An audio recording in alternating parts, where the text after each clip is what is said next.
A good general makes for good soldiers. The crew at Happy Nest were a crafty bunch, each one sharper than the last.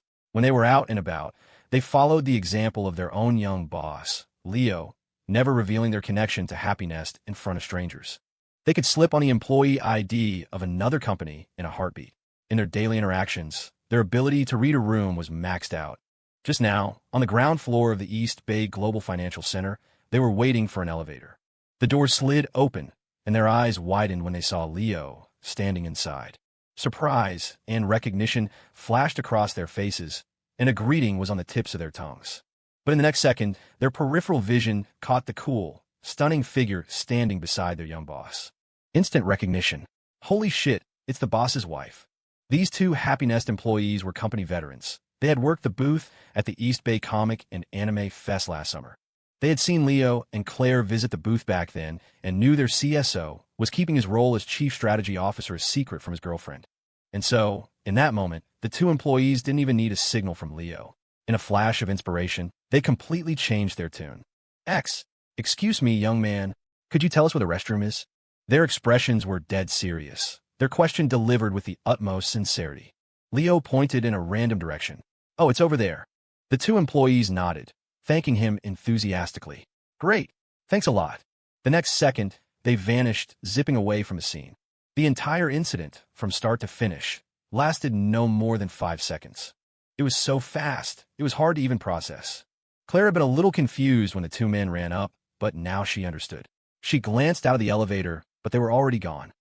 They were in such a hurry. They must have been holding it for a while. Then she turned back to her boyfriend, curious. You know where the first floor restrooms are? Leo's face was a mask of innocence. Oh, no idea. I just pointed wherever. Jesus, they scared the hell out of me. Who gives a damn if they actually have to pee or not? I hope they do. Let them burst. It was a minor incident, a near miss that passed without consequence. The couple took the elevator down to the second basement level. They found their Maybach in a corner of the underground parking garage and quickly got in. The engine let out a low growl.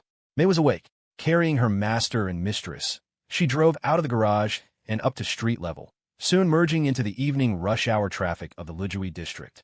About half an hour later, the Maybach pulled smoothly into the Rainbow Terrace complex. Once again, they found a discreet spot in a corner of the underground garage and parked. This was the subsidized corporate housing for Sterling Holdings. Employees were always coming and going, and if anyone recognized this Maybach, it would inevitably cause a stir. Inside the car, Leo, from the driver's seat, glanced at his girlfriend and reminded her, "You need to be careful, too. If someone sees us together, our cover's blown." At the office, they were doing a great job pretending not to know each other. But if someone from the complex saw little Miss Sue living with a lowly intern, all hell would break loose. Claire just smiled. Don't worry, I came prepared. Like a magician, she pulled a scarf, a beanie, and a face mask from her handbag, dangling them in front of Leo. When it comes to this, I'm a professional. Leo gave her a thumbs up. Impressive. A moment later, they got out of the car. The esteemed Bertha Sue emerged wrapped in a thick down jacket, wearing a scarf, a mask, and a beanie that completely concealed her figure and her face. It was airtight. The limited edition prestige-level Claire, sterling disguise skin, was officially online. Forget strangers. Even close friends, or their own Maybach, might not recognize her. May, Omega. Thanks to Bertha Sue's masterful disguise, the couple could walk arm in arm through the complex without a care in the world. As they strolled, Leo casually mentioned what he'd heard on his last visit about some guy with gold in his name buying up entire floors of the building. Claire couldn't help but laugh. She marveled at how the Chien clan seemed to be everywhere. Then she took a look around the complex, a thoughtful expression on her face. If it's a good investment, we could buy a little, times a billion, square root. The casual confidence of the heiress of Sterling Holdings. It wasn't long before they reached Building 11 and took the elevator up to the 12th floor. The layout of the floor was similar to their division at Sterling Holdings, shaped like a capital, with the elevator bank separating the two wings. Evelyn's old apartment, 1203, was on the left. The basic unit Leo had rented, 1219, was on the right. They walked down the hallway to the very end. It was a coveted corner unit. Leo had already picked up the keys from the logistics department at work, so he unlocked the door and pushed it open. He hit the light switch by the door. A soft light filled the room, revealing the apartment to the couple. It was similar to Evelyn's place. A neat, boxy layout. One bedroom, one study, a living room, a bathroom, and a small kitchen.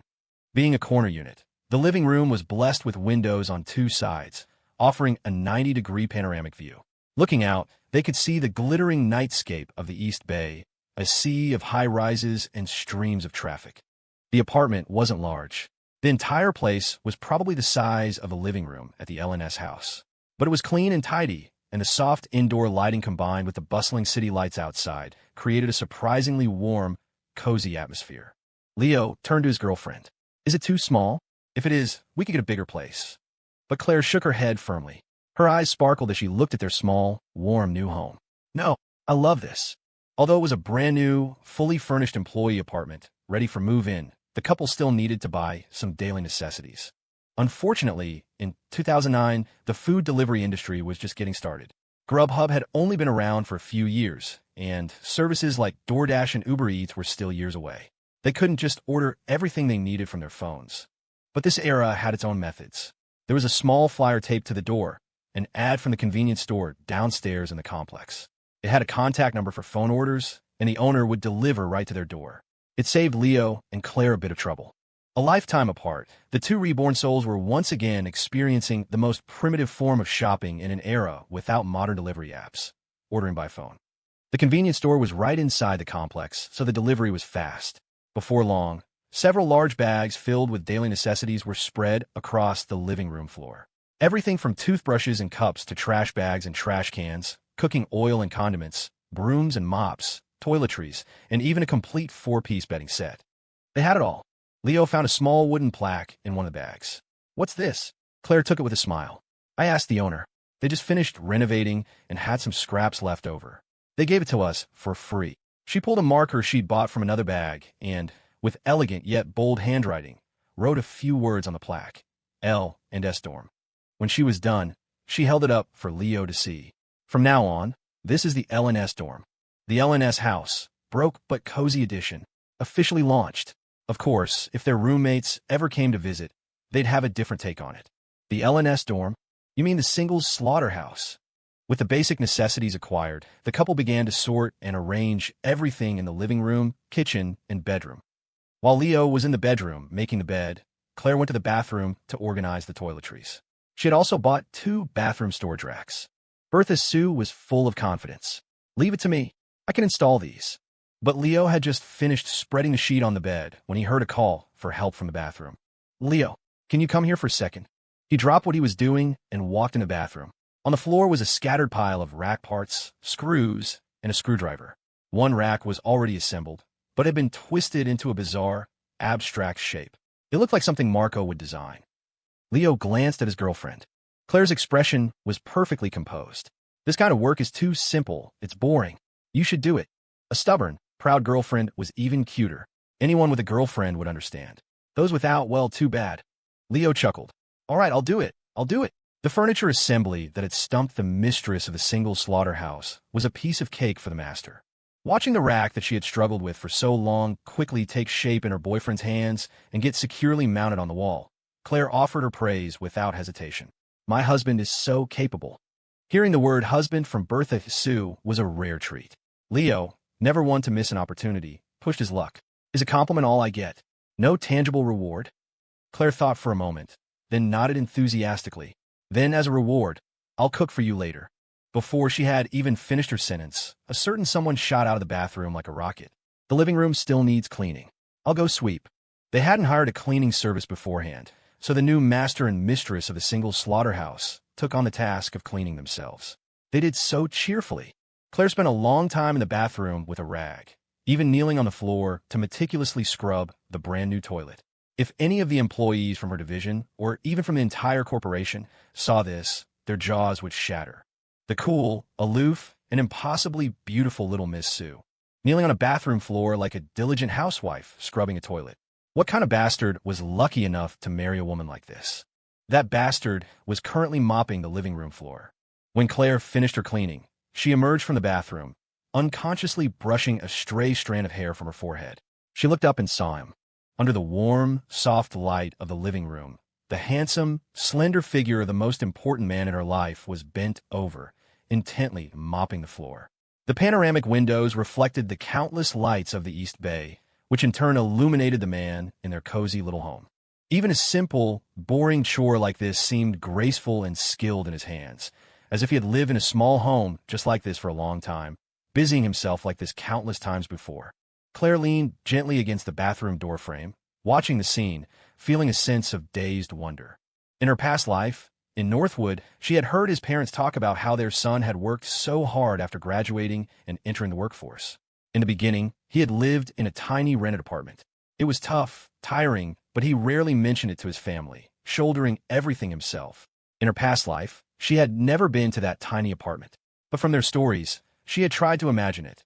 The lonely figure busy in a small, cramped space. That imagined figure now slowly overlapped with the man in the living room before her. They merged into one.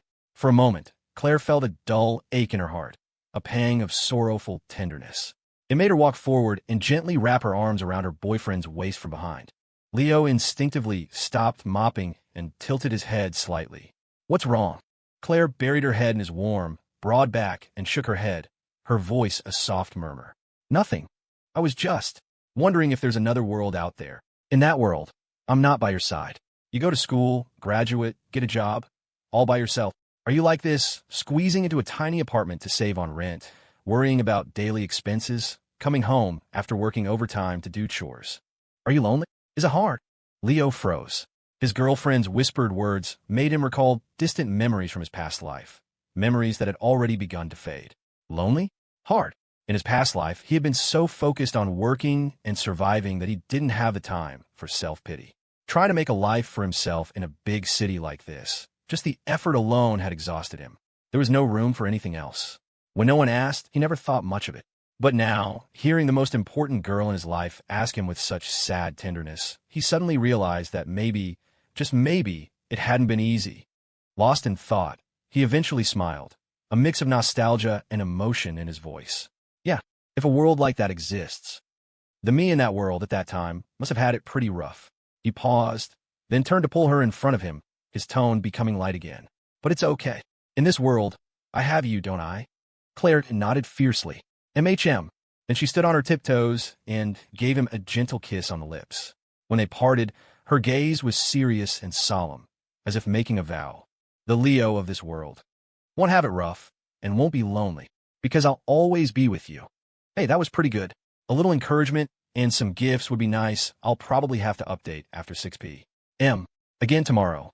After a lengthy and impassioned plea from Leo Hammer Wallace, the culinary marvel whose skills were fit only for the Queen of England, the great chef Sue finally, reluctantly, relinquished her turn in the kitchen.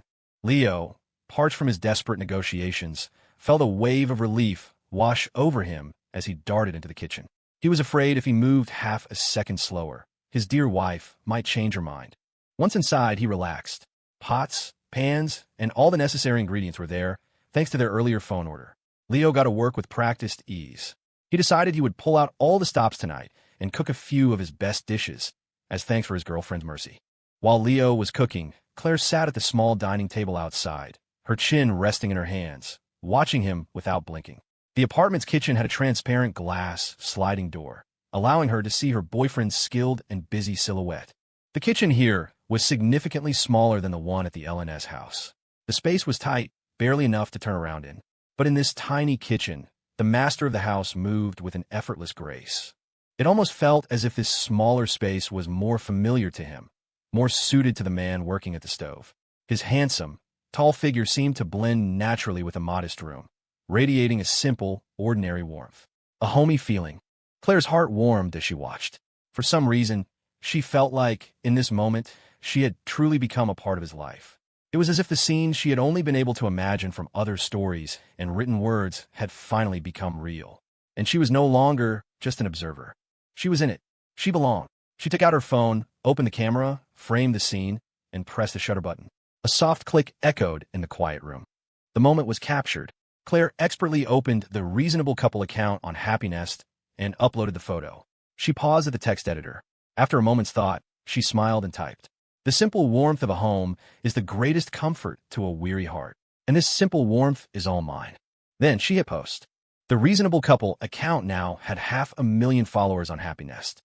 That was despite Claire having been lazy about updating it for the past few months. Hundreds of thousands of fans, starved of their daily dose of PDA, were practically wasting away, as desperate as readers who hadn't seen a new chapter in 3 days. When they saw their favorite account had updated, they all came back to life. In less than a minute, the post had over 500 likes, and the comments section exploded. Holy shit, Grandpa, your favorite blogger updated. First time I've been this early, I'm a little nervous. Happy New Year, everyone. Happy New Year. The comments were a chaotic mess of excitement. Some didn't even bother to read the post before firing off a comment. All right, people, let's hear it. Screw Northwood High. It immediately garnered a chain of at least 50 replies. The anti-Northwood movement was still growing. Of course, besides all the joking around, more than 80% of the comments were still a unified chorus of a single word: reasonable. Further down, there were finally comments from people who had actually looked at the picture and caption. They were filled with envy and admiration. What a great guy. You're so lucky, sis. When are we going to see his face? He looks so handsome, even from the back. He's handsome, and he can cook. I want a man like that, too. Then came the bold ones, asking for the contact info of the man in the photo. Claire had been smiling as she read the first few comments, occasionally liking one. But when she saw the ones asking for his number, her eyes glinted with a cold light. With a few swift taps of her long fingers, she blocked them, sending them to the same blacklist as a certain Chairman Sterling. While the mistress of the house was playing on Happy Nest at the dining table, the master had finished his work in the kitchen. Hot, steaming dishes were served. It was the couple's first dinner in the single slaughterhouse. The small home was filled with a peaceful warmth, with the glittering lights of the East Bay as their backdrop. They looked at each other and smiled, both feeling the comfort of having the other by their side. The kitchen doesn't have an oven. Chef Sue sighed with a hint of regret, but quickly rallied. We'll get a new one. I'll make some cookies and give them to the neighbors on our floor as a housewarming gift. Leo's chopsticks nearly clattered to the floor. Maybe let's not. A lot of the people on this floor are from Sterling. If they recognize you, our cover will be blown. Claire considered this and had to agree. But then she had another idea. It's fine. I'll make them, you deliver them. An airtight plan. Leo. Great. Looks like I'm destined to be an accomplice to murder. That night, the winter air was crisp and cold. The city lights twinkled, each one holding its own warmth. At the headquarters of Aria Perfumes, a subsidiary of the Way Group, a project meeting was still going strong, well into the night. The employees at the table showed no signs of fatigue, their excitement palpable as they worked feverishly on the upcoming product launch. Anna, who had recently become a full-time employee, had just engaged in another heated debate with the esteemed heir of the Way family. The argument ended with a decisive ruling from the great young Master Way. The new employee, Anna, respectfully accepted the decision. She looked up at the heir, a sincere and humble smile on her face. You're right, Mr. Way. There's still a few things I don't understand about the marketing plan. Could you walk with me to the elevator? We could talk on the way down. The Way heir nodded, his expression coolly indifferent. Fine. As he stood, he turned his head, his eyes twitching. He desperately tried to comfort himself. It's okay. Just a few more days, and happiness will be mine. At a motel near the old Berkeley campus, Mr. Chen was bored, scrolling through a website. He saw the new post from the special account he followed on Happy Nest. His eyes lit up. After liking the post, he quickly forwarded the link to the Qian Clan AM group chat. Come on, everyone, help me like this. The group chat, with over 200 members, exploded with messages. Perfect match. Perfect match. Perfect match. Mr. Chen nodded in satisfaction. He suddenly remembered it had been a while since he'd hung out with his army buddy. He pulled out his phone and sent a text, checking in on him. In the city, in a private room of an elegant, high-end restaurant, Mr. Zhou didn't hear his phone vibrate. He had just finished listening to Mr. Yang, the head of his department at the corporation, who had come to him for advice. He nodded gravely. Assuming the air of a seasoned senior, he instructed with calm authority. Just record everything as it is. Occasionally, you can also exercise a little creative initiative. Mr. Yang nodded repeatedly. Finally, the veteran soldier handed him a small bottle of eye drops, his tone heavy with meaning. And this, you'll probably need it, Mr. Yang. That night, at the Sweet Return Bakery in Northwood, the owner, Susan Wallace, was holding a meeting with her core staff. They were deep in planning their ambitious expansion into the East Bay. The group of young, talented women surrounding her were full of determination. They had never imagined that, Given their backgrounds and abilities, they would one day be able to leave the small world of Northwood and make a name for themselves in a global metropolis like the East Bay. They were nervous, but also excited and full of anticipation. Robert Wallace, having finished his long day at the factory, arrived on a scooter to pick up his wife. Amid a chorus of cheerful goodbyes from the pretty shop employees, Susan Wallace gracefully settled onto the back of her husband's ride. On the little scooter, the old couple rode along the riverfront streets of Northwood on a cold winter night. The evening breeze was damp and cool. Robert thoughtfully told his wife to hold on tight, to use him as a windbreak. Susan Wallace smiled and followed his advice, wrapping her arms snugly around her husband's waist, which had started to soften with age. They rode through the winter night, past the scattered lights lining the small town streets. At an intersection, Robert was suddenly overcome with a surge of bravado. He shouted for his wife to hold on tight, then twisted the throttle and executed a stylish little drift around the corner. It earned him a startled cry from Susan, followed by a light, exasperated punch on the back. But Robert was still pleased with himself. Still got it. The old couple had their own small moments of warmth and romance. The moonlit town seemed unchanged by the years, eternally suspended in time. But time itself would inevitably carry its people forward toward a better future. Riding on the back of the scooter, Susan suddenly spoke, her voice filled with emotion. "Robert, our lives, they're really getting better and better." Her husband paused for a moment, then smiled. "They are. A little over a year ago, I never would have thought our family would change this much." Susan Wallace, formerly of the old factory, was now the owner of the largest bakery chain in Northwood, with bold ambitions to conquer the East Bay. Robert Wallace, the workshop supervisor at the factory, had saved the business with a blockhead figure deal. He had since been promoted to deputy factory manager, leading the entire factory toward a prosperous future. Compared to a year or two ago, their home was still the same warm and happy place, but now it was filled with more hope and more genuine laughter. Susan rested her head on her husband's shoulder, her voice filled with pride. "It's all thanks to our son." Robert laughed heartily. "That's right. We're doing great, and our son is doing even better. He and that girl, Claire, their future is only going to get brighter and brighter." That night, in the central business district of the East Bay, in the chairman's office on the 37th floor of the Sterling Holdings headquarters, the view was the same, an easy panorama of the city at night.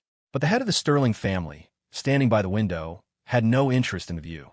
His expression was grim as he looked up at the night sky, as if searching for something obscure and unknowable, something far higher than the 37th floor of Sterling Holdings. When will the storm arrive? It was coming, but not yet here. And that was what weighed most heavily on his mind. That night, at the Portland branch of Mako Entertainment, a certain beautiful woman, widely recognized as the most dedicated employee at the branch, was still pushing herself to work overtime. Her usually radiant and charming face was now tinged with exhaustion after 3 consecutive all-nighters. Her proudly curled hair was a chaotic mess, like a bird's nest, but her eyes still shone with a bright, excited light.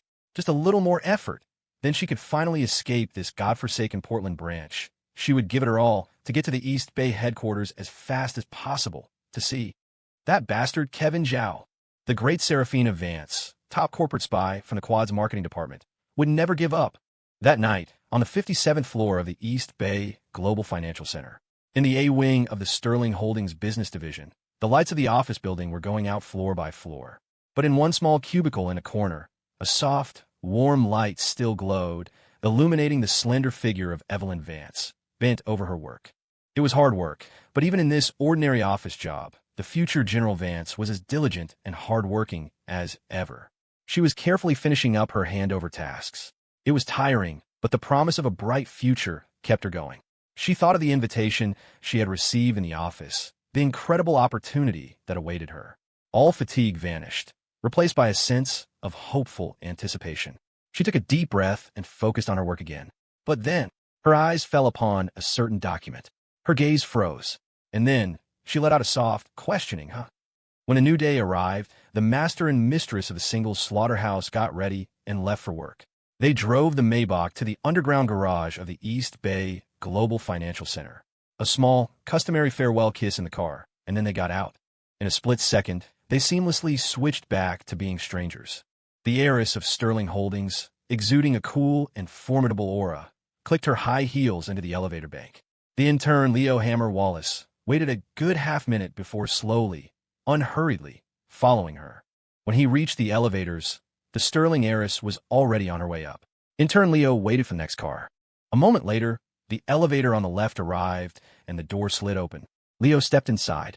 Just as the doors were about to close, he heard a frantic shout from a distance. Wait, hold the door. A few Happy Nest employees rushed in, panting with relief. Then they turned and saw him. Surprise flickered in their eyes. Hey, Leo, young boss.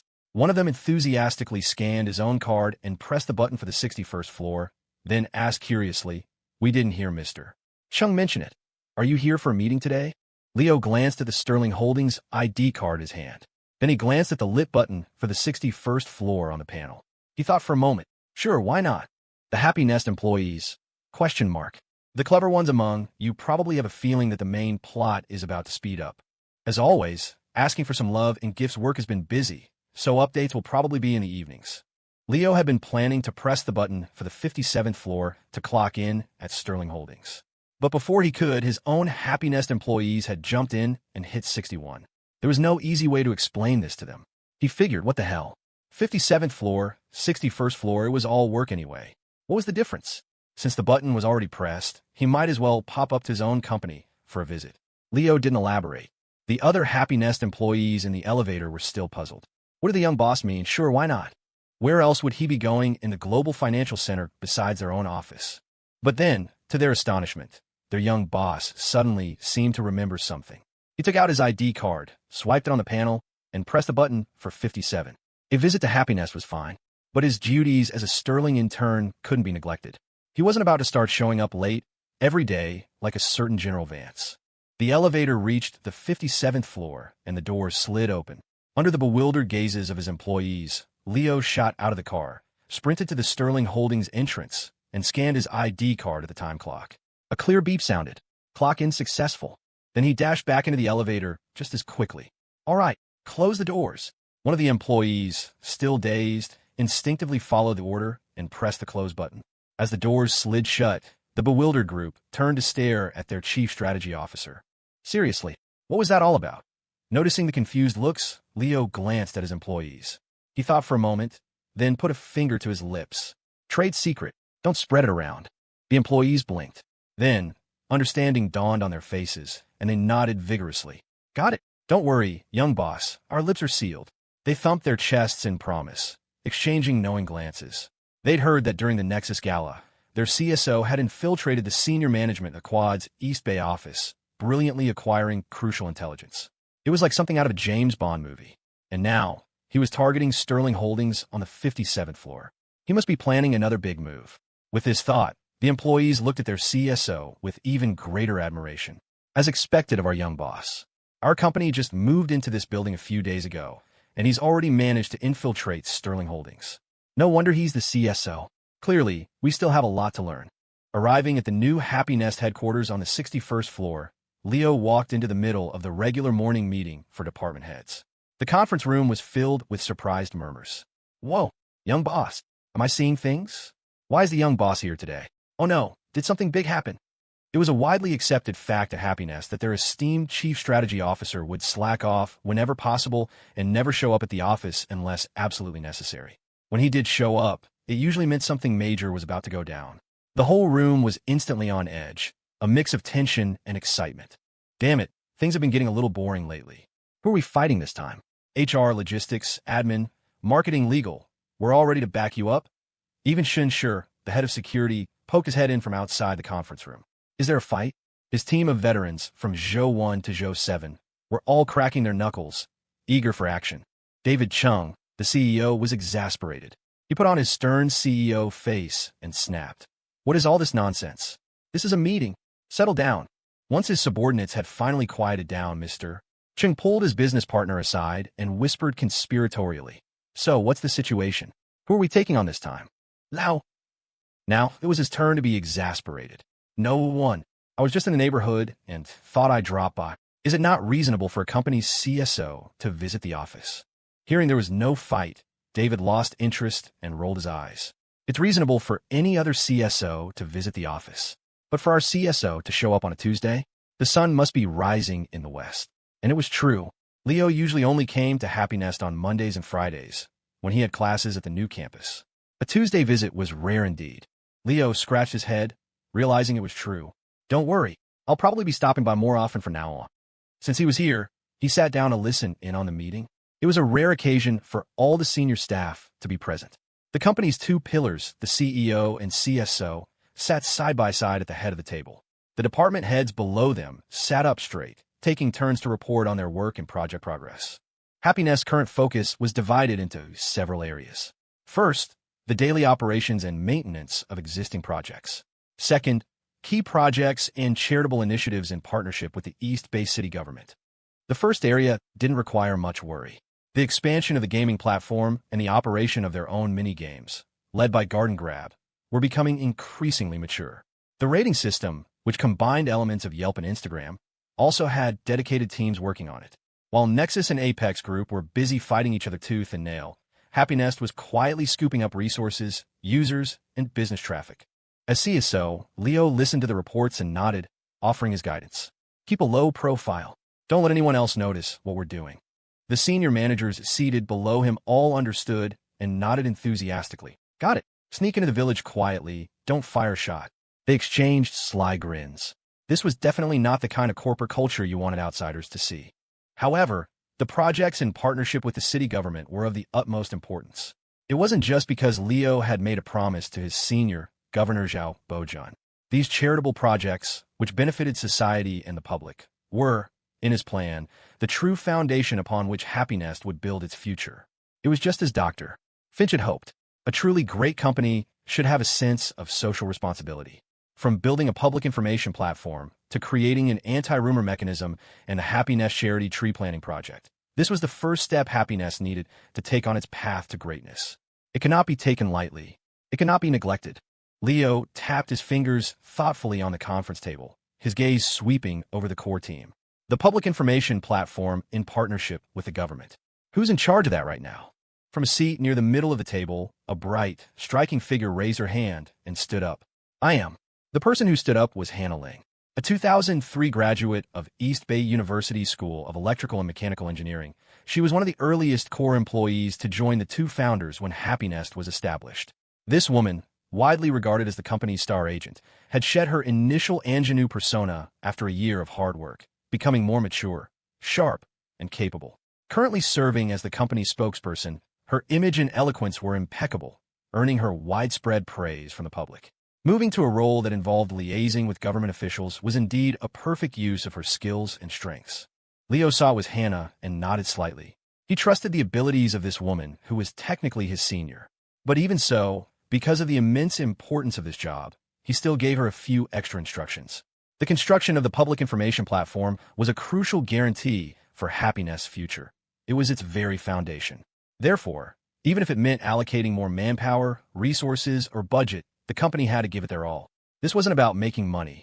Even if they encountered difficulties, they had to grit their teeth and push through. There was no room for error.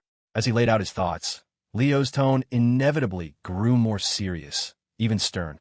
I will be personally overseeing this project. If you don't do a good job, I will remove you from this position at any time. The other department heads seated at the table listened with rapt attention, sitting up straighter, not daring to interrupt. It was rare to see their CSO in such a commanding mood. Young boss Leo was usually joking around with everyone, even engaging in his signature game of cat and mouse with Mr. Chung in the CEO's office. But when he got serious, the aura he exuded was enough to make this room full of business elites hold their breath. Hannah bore the full brunt of this formidable pressure. Her eyes reddened slightly, but she still gritted her teeth and nodded firmly. Fine. If I don't do a good job, you won't have to fire me. I'll resign myself. Leo looked at Hannah, her eyes welling with tears, but her gaze unwavering and defiant. He nodded. Good. That's all from me. Just like that, his tone softened. And then, the esteemed chief strategy officer of the company stood up with a yawn. All right, you all continue the meeting. My mouth is dry from all that talking. I'm going to get a glass of water. Hey, why is the mood so tense? Why is everyone so nervous? He looked around at his subordinates, a curious expression on his face. The senior management of Happiness. Damn, talk about flipping a switch. Grumbling aside, seeing their young boss return to his usual self, everyone breathed a collective sigh of relief. This friendly, approachable Leo was what they were used to. That other version was terrifying. Even David Chung let out a soft sigh, glancing at his partner. You kid, you should try to be less serious in the future. Hannah's been doing a great job with the government liaison work, and you come in here and lay into her like that. Don't scare her off. The other senior staff members all nodded vigorously. Exactly, exactly. The young boss is much nicer like this. One of them even eagerly handed David a broom. Mr. Chung, how about you chase the young boss around a bit? We're more used to seeing that. The meeting ended. Leo, thinking maybe he had been a bit too harsh, called out to Hannah as she was leaving the conference room, planning to offer some words of encouragement. But Hannah, her eyes still red, just glanced at her CO and huffed, "Don't worry, I'm not that fragile. I, Hannah Ling, am a woman of my word. I will get this job done."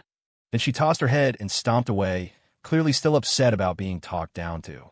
Leo couldn't help but chuckle. He wasn't worried. He was feeling thirsty, and an observant employee had already zipped over to the water cooler and brought him back a cup. "Young boss, here's some water. It's the perfect temperature." Leo took the cup, satisfied. His employees were so considerate. He spent all day getting water for other people on the 57th floor. It was nice to finally be on the receiving end back at his own company on the 61 SD. He had just taken a sip when his phone buzzed. It was a text from Evelyn Vance. "Where are you? Are you late, kid?" Leo quickly typed a reply. "Nope, I'm already here." "Evelyn, I didn't see you just now. Are you lying?" Leo glanced at his CSO office and typed back righteously. "I'm really at the office, right at my desk." He even took a picture of the view outside his window and sent it to her. Proof. The picture didn't show his office, only the view from a high floor of the Global Financial Center. It was technically true. Evelyn looked at the photo, confused. "You're really at the office?" He couldn't keep this up for much longer. After saying goodbye to David, Leo grabbed his water cup and slipped out of the Happy Nest headquarters, taking the elevator downstairs. He returned to Sterling Holdings on the 57th floor. The Happy Nest CSO seamlessly switched back to his Sterling intern alternate account. He sat down at his small, cramped desk, feeling a bit wistful. He was like Cinderella in a fairy tale, transformed back into his old self long before the clock struck midnight. He hadn't been lamenting for long when Evelyn came down the hall, phone in hand, still studying the picture Leo had sent her, completely baffled. "Hey, that's not right. Is the view from your desk really this expansive?" She held the photo up, comparing it to the view from Leo's cubicle. She couldn't make sense of it. Eventually, she shook her head and gave up. Evelyn remembered why she had come. She looked at Leo and instructed, "By the way, I need to check some project materials over the next few days, which means I have to go out and do some on-site inspections. Since you don't have much to do, you're coming with me. You'll have to do this yourself eventually, so I'll show you the ropes." The master had spoken. In turn, Leo, Hammer, Wallace naturally had no objections and agreed readily. But then he asked, curiously, "We have to do on-site inspections? Is that standard procedure at our company?" Evelyn nodded, then shook her head. "Not for every project."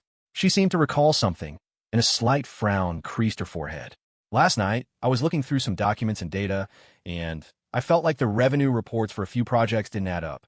As the most crucial department in the corporation, the business division of Sterling Holdings had several main responsibilities. First, to set the corporation's strategic goals. Second, to participate in decisions on major internal projects. Third, to supervise, evaluate, and review the operational status of all existing projects within the corporation. It was a position of great power and equally great responsibility. The last point, in particular, gave the employees of the business division a degree of authority similar to that of the internal audit department. After becoming a full-time employee, Evelyn Vance's main responsibility was project evaluation and review. The esteemed General Vance, besides being incredibly fast at grabbing food in the public cafeteria, had a greatest strength in her work, her diligence and sense of responsibility. As a result, she had always performed well in this role, earning praise and positive reviews from many managers and superiors in the department. Now, having been noticed by Little Miss Sue and on the verge of being promoted to her core team, Evelyn hadn't forgotten the work she still had left to do. She had stayed late at the office the night before, wanting to quickly finish the project audits she hadn't completed. Unexpectedly, she had actually discovered some problems with the project revenue reports. "It might not be a problem," Evelyn explained to her young apprentice, holding onto a handrail in the swaying subway car. "Sterling Holdings has too many branches and subsidiaries, and even more projects. Sometimes, the finance departments from the lower levels submit a mountain of materials and reports. We're talking boxes of them. Sometimes they even deliver them by the truckload. Everything has to be sorted and filed, so it's inevitable that some errors slip through. This time, I was looking at the reports and noticed that a few pages of revenue data were missing. There were also some numbers that were filled in incorrectly or left blank. It's more likely that it was just an employee's careless mistake. Leo nodded and asked, "If it's just a mistake, why do we need to make a special trip?" Evelyn brushed a strand of hair from her forehead with her other hand and smiled wryly. "What if it's not? You have to prepare for the worst, right? Our job in the business division is to evaluate and review, which means picking nits and finding needles in haystacks. We have to nip problems in the bud, even if there's only a 1% or a 0.1% chance of something being wrong. If even the smallest thing seems off, we have to investigate. If it turns out to be a false alarm, the worst that happens is I've wasted a few trips. But if there really is a problem that got overlooked, it could mean a loss of millions for the corporation."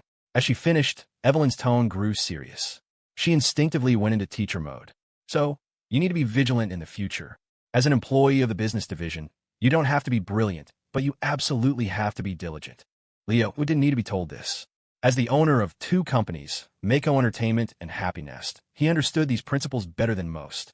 He was just surprised that Evelyn, who had only been a full-time employee for half a year, had such a deep understanding and awareness. He looked at her with a newfound appreciation. In early 2009, the median monthly salary for a recent graduate in the East Bay was less than $3,000. Even in a large corporation like Sterling Holdings, an employee who had been full-time for less than a year earned just over $4,000. For a modest salary, she was putting in 100, even 200% effort. That was rare. Leo had people like that on his own teams, Hannah at Happy Nest and gibberish girl Yvonne at Mako Entertainment. But Hannah was driven by her own high standards. Yvonne was single-mindedly focused on climbing the ladder. And then there was Isabella, who was also a hard worker. Oh wait, she didn't count. She was a natural-born workhorse who could motivate herself into a frenzy, easily swayed by a pack of in-game fertilizer. Evelyn was different from all of them. She was motivated by a pure sense of diligence and responsibility. Regardless of salary or personal standards, if a job needed to be done, it should be done right. Leo felt a sense of admiration. Sterling Holdings was truly a treasure trove of talent. He wondered how this General Vance had fared in her previous life, but he was already starting to feel the urge to recruit her. He thought about poaching her from Sterling. His father-in-law had plenty of trusted subordinates. He wouldn't miss one junior employee. An idea formed in his mind, and he casually mentioned it to his mentor. "Evelyn, why don't you quit Sterling and come work for me?" Evelyn blinked, then smacked the kid on the back of the head. "Work for you, my ass. You talk as if you have your own company. You're just an intern, kid. Stop dreaming and pay attention. When we get to the subsidiary, listen more, talk less. Watch and learn." In a single morning, Leo followed Evelyn to 3 different companies. They were all either subsidiaries of Sterling Holdings, partner companies, or in one case, a factory. When they first arrived, the people there just saw a handsome young man and a pretty young woman, and assumed they were a student couple who had gotten lost. But as soon as Evelyn identified herself and showed her Sterling Holdings ID, their attitudes changed completely. They became incredibly respectful and enthusiastic, not because of Evelyn's position, but out of reverence for the corporation she represented. The audit went smoothly. Evelyn confirmed the details with all 3 companies and even went to their finance offices to double-check the records. It turned out that the reports submitted to the business division had indeed just contained some clerical errors. One of Sterling's own subsidiaries had forgotten to submit 2 pages of their financial report. The manager there was sweating bullets, apologizing profusely and begging Evelyn not to report the incident, which would surely result in a demerit during his performance review. Evelyn smiled and gently pushed back the gift card he offered her. "It's not a major issue. I won't report a careless mistake like this, but please be more careful in the future and double-check your documents before submitting them. And I can't accept gift cards. It's against our department's policy. If we take gifts, we can't do our jobs properly. I hope you understand. All right, Leo, let's go. Now." She turned and saw the handsome young man happily munching on a small cake the receptionist had given him. General Vance was about to see red. "Leo, what the hell are you doing? Stop eating." It wasn't a big deal to eat a piece of cake from the reception desk at a subsidiary while on a field visit, especially since the nice receptionist had offered it to the handsome intern from headquarters herself. The main problem was that Evelyn had just finished a righteous speech about principles, and her own intern was undermining her right next to her. It was genuinely embarrassing. She quickly said her goodbyes to the manager and dragged the kid out the door. Once they were outside, General Vance breathed a sigh of relief, then turned to her apprentice and lectured him, her tone a mix of frustration and disappointment. "I told you to listen more, talk less. and learn. I didn't say you should be stuffing your face when you're not talking. If I hadn't turned around, you would have eaten all the cakes on the reception desk. Were you a reincarnated hungry ghost who's never had a decent piece of cake in your life? Her words accidentally hit a nerve. Leo thought of a certain chef Sue's baking skills, and his face clouded over with a look of profound suffering. I really haven't had much good cake. But it wasn't that he was actually trying to take advantage of the situation. While eating the cake, he had naturally struck up a conversation with the receptionist. After a few minutes of casual chat, the young woman, who wasn't particularly guarded around a young intern, had unwittingly revealed some of the company's little secrets and gossip. One of those secrets was that the manager they had just spoken to was good friends with a project director in the marketing department back at Sterling headquarters. And the missing documents that Evelyn had found happened to be for a project handled by that very same director. So, it wasn't a careless mistake. It was a small, under-the-table deal that would have been covered up if the business division hadn't caught it in time. Of course, the amount wasn't huge. It was an open secret in many large corporations that some mid to high-level managers with power would use their resources to secure small benefits for themselves, trading favors with subsidiaries. But Evelyn gasped when she heard this, and the way she looked at Leo changed completely. You kid, you got some skills, huh? You got a talent for this. She had thought her apprentice was just a glutton. She hadn't expected him to have the potential of a corporate spy. Leo was modest. It's nothing special. It was my first time. Just beginner's luck. He looked at Evelyn and asked, Are you still going to report this? They had just had a pleasant conversation with the manager. If they let it slide, they could part on good terms, and it might even be a useful connection in the future. On the other hand, reporting it would likely make an enemy of a powerful mid-level manager in the marketing department, all for a minor issue. It wasn't worth it. Evelyn wasn't stupid. She understood the implications. As a low-level employee who had only been full-time for half a year, it was unnecessary for her to take such a risk. She hesitated for a moment, but then nodded, her mind made up. I'm reporting it. Leo gave General Vance a thumbs up. As expected of you, Evelyn. You got integrity. Evelyn gave a wry smile. I know what's at stake. Reporting this will tick off people on both sides.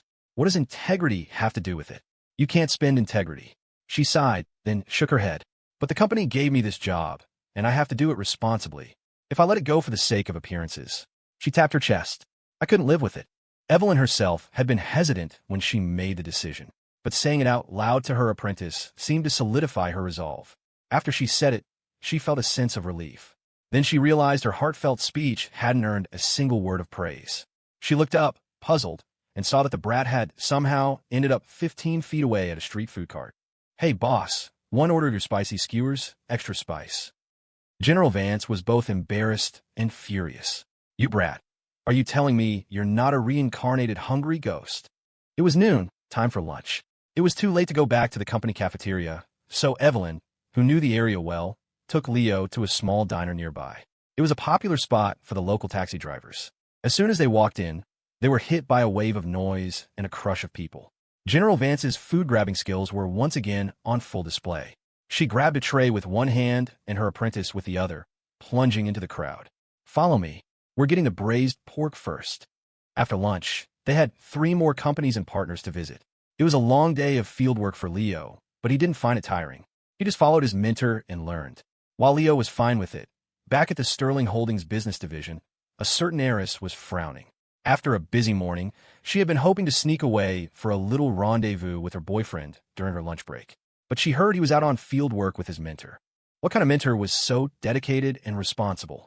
They had ruined her rare chance for a secret date with her boyfriend. She'd have to look into this. A demerit was in order. In the office, Clark Sterling sat bolt upright in front of his cousin, his eyes widening in alarm as he watched the Sterling heiress swiftly jot something down in a small notebook. He had no idea which unlucky soul had just made it on her death list. He made a mental note to be extra careful not to get on himself. He snapped back to reality when he heard Claire say his name. He immediately sat up, even straighter. Jis, supervisor su. They were cousins, but at work, they had to use formal titles. Claire had already put away her little notebook. She smiled at her impeccably dressed cousin. It's nothing, really. Now that you've officially joined the team, I have your first assignment. Clark's spirits lifted, and he sat up even straighter, if that was possible. At your command. Claire tossed a thick stack of documents onto the desk in front of him. Her tone was concise. First step, audit the books. Her voice was light, but it carried an unmistakable, chilling hint of murderous intent. As the future heir of Sterling Holdings, Claire Sterling had now joined the corporation's business division. Frankly, given the capability and flair she had demonstrated while managing the Southwest relief efforts last spring, no one would have questioned it if she had been appointed as the head of the department. But she chose to start from a lower-level position. On one hand, it allowed her to refamiliarize herself with the corporation's operations from the ground up. On the other, it enabled her to uncover internal problems that were hard to detect from a position of power. Supervisor of the 3rd Business Division's marketing team. On paper, her job was to handle market research and liaison. But there was another advantage. This position gave her legitimate access to the market data reports from every department within the corporation, as well as all its subsidiaries and partners. She could consolidate them, and then scrutinize them one by one. When the granary is full, the rats and sparrows rejoice. When a company gets big, there will always be those who are tempted by things they shouldn't be. They sit on their laurels, lose their drive and conviction, and start thinking not just about coasting, but about secretly carving out a piece of the company's pie for themselves. The more glamorous a company appears on the outside, the harder it is to see the decay that might be eating away at it from within. From building high towers and hosting grand banquets to the collapse of those towers, it often happens in an instant. Sterling Holdings might not be at that point yet, but we have to prevent it before it gets there. Her cool voice echoed in the supervisor's office. Across the desk, Clark Sterling felt a bead of sweat trickle down his forehead. He was nervous, but also felt an indescribable thrill. He understood the meaning behind her words. He could feel the undisguised, icy intent. Clark swallowed, his throat a little dry. He asked in a low voice, "How deep should I dig?" A scion of the Sterling family, he had enough decisiveness and courage. Having been given this trust and opportunity, he was determined to prove his loyalty. But while he dared to do the work, he knew that without sufficient backing, determination alone might not be enough to overcome the obstacles he would inevitably face. So, he needed a warrant, or rather, an imperial sword of authority. A faint smile played on Claire's lips, but the curve of her mouth was hard and stern. Dig deep, all the way to the bottom, and then dig up, all the way to the top. There are some things Charles Sterling can't do from his position. The people he's brought up, their networks are all intertwined. Even a chairman's hands are tied. But the things he can't do, I can. You don't have to worry about stepping on toes or having any reservations. If you find evidence that a corporate VP is dirty, I'll personally march with you to the 36th floor boardroom and make them answer for it. She spoke calmly, but her words were like a shot of adrenaline for Clark. His heart settled, and a wave of exhilaration washed over him. "Yes, ma'am. You can count on me. I guarantee I'll get the job done." But after making his solemn promise, Clark thought of something else, and a hint of worry crossed his face. But auditing the books with this much intensity isn't a bit too hasty. After all, the Sterling heiress had just officially started. The internal networks and interests of a publicly traded corporation were complex and deeply entrenched. Trying to uproot them all at once was a blunt approach that could easily cause resistance, or even a backlash. The wisest way to handle something like this was to investigate slowly, correcting the problems without causing too much negative impact. But Claire simply waved away his concerns. "You don't need to worry about that. Just your job. Leave the rest to me." Clark nodded. He had done his duty as a subordinate by offering his advice. He said no more, picked up the thick stack of reports, and left the office. After the office door closed, Claire watched her cousins retreating back through the frosted glass, a look of satisfaction and appreciation in her eyes. In her past life, she hadn't had much contact with this cousin. Bringing him into her fold in this life would likely make him a valuable asset. Her thoughts turned, and the smile on her face slowly faded. Her cousin's advice wasn't wrong, but it didn't apply to the current situation. For one, with the experience of her past life, she had an advantage, a foresight into many of the corporation's internal affairs. That was enough to guide her in this audit and facilitate her actions. For another, in this life, she had a much more urgent need to clean up Sterling Holdings and unite it under her control. She turned her head. From the window of her office on the 57th floor, she could see the high-altitude view. Below was the Lujiazui district. In the distance was the most prosperous commercial area of the East Bay. But at that moment, Claire looked up at the sky. The afternoon sky over the East Bay was clear and bright, with clouds drifting lazily by. It was a beautiful sight, but what Claire saw reflected in her eyes were the shadows and the storm that would arrive sometime in the future. Her father had hinted at some of these things during their conversation in the villa, but he hadn't been explicit because he wanted his daughter to live happily and he intended to shoulder the storm alone. But the daughter of Charles Sterling was no weakling who would hide from storm. Claire let out a soft sigh, her eyes calm. In her past life, she had been the president of Sterling Holdings for 10 years. In this life, she was taking over early. Charles Sterling? He was getting old. The old man could start packing for retirement. The storm blowing in from D.C. She, Claire Sterling, would face it. She gently shook her head, pulling her thoughts back to the present. She picked up a document from her desk and focused on it once more. Leo picked up a piece of braised pork rib from his plate and ate with single-minded focus. He had spent the afternoon visiting 4 more Sterling subsidiaries and partner factories with his mentor, General Vance. By the time they finished, it was already 6:30 p.m. To reward intern Leo Hammer Wallace for his hard work, and to commemorate his first day of field work, General Vance generously treated him to dinner. The food at the little diner was delicious. Especially after a long day of running around in the cold winter wind, a hearty, hot meal was incredibly satisfying. Across the table, Evelyn flipped through the documents she had collected, looking very pleased. In a good mood, she casually asked Leo, "So, kid, you follow me around all day? Did you learn anything from your big sister?" Leo, still busy devouring his food, answered indistinctly, "Oh, yeah, you're really good at finding diners, Evelyn." Leo had definitely underestimated his one-on-one mentor. The great General Vance was not only lightning fast at grabbing the best dishes in the company cafeteria, leaving a certain knit girl in the dust, but even on a day of field work that took them all over the city, she could always navigate the crowded streets and find the most affordable and delicious little diners come mealtime. Her food-grabbing skills were maxed out. Her food-finding skills were also at max level. This wasn't what Evelyn wanted to hear. Her apprentice's comment left her speechless. You." She was about to scold him, but then she saw him hunched over his plate, eating with such gusto, and she couldn't help but laugh. Her heart softened. She shook her head. Eat up, eat up. You work hard today, too."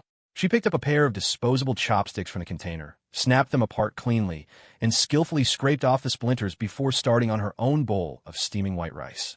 She was in a genuinely good mood today. They had visited 7 subsidiaries, factories, and partners. She had managed to clear up most of the issues and missing information she had found in the reports back at the office. And the problems had been less severe than she'd anticipated. Most were just minor, accidental oversights. Before they left each place, the staff had been incredibly polite and grateful. If she hadn't noticed the issues and come to check in person, some of them could have become bigger problems down the line.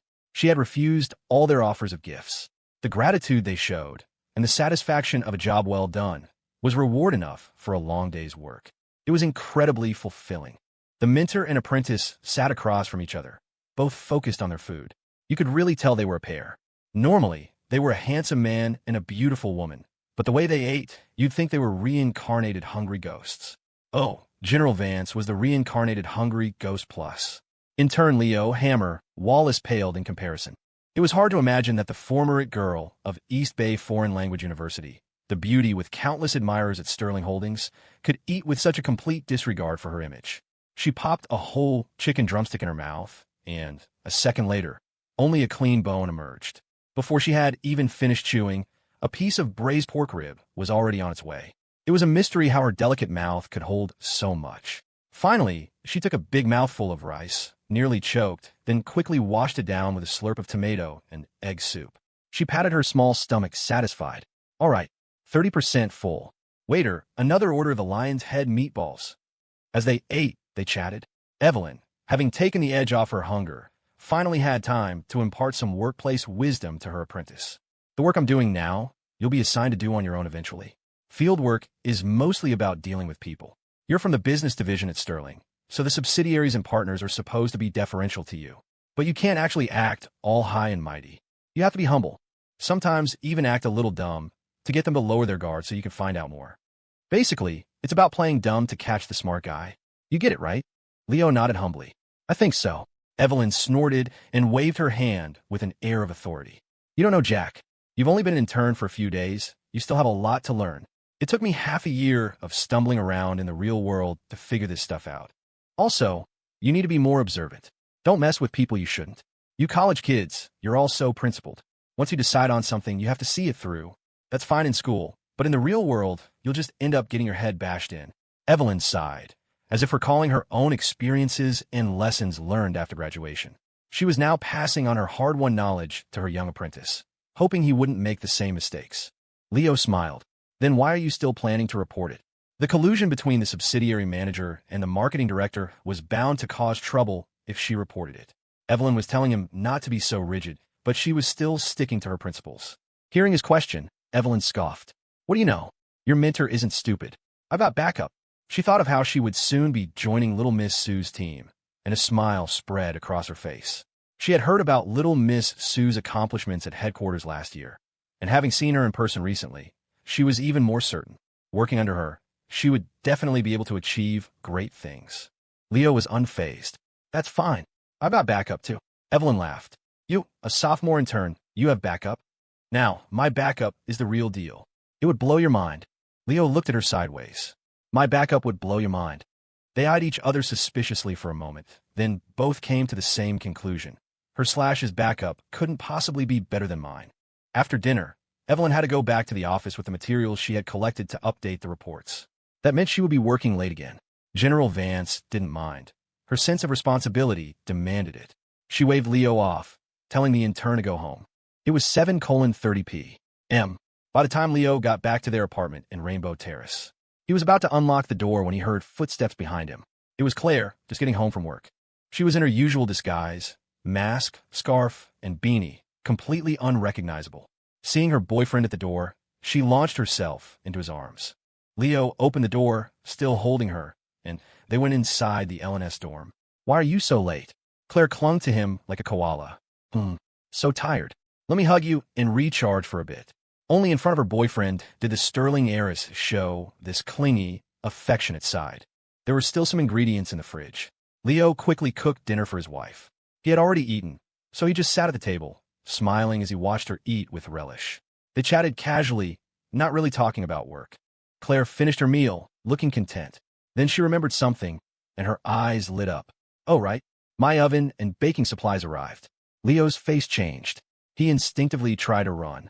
You know, Kevin's mom is having another baby. There was no escape. Bertha Sue's passion for baking could not be denied. The new oven was set up in the kitchen, and despite her long day, Chef Sue was full of energy.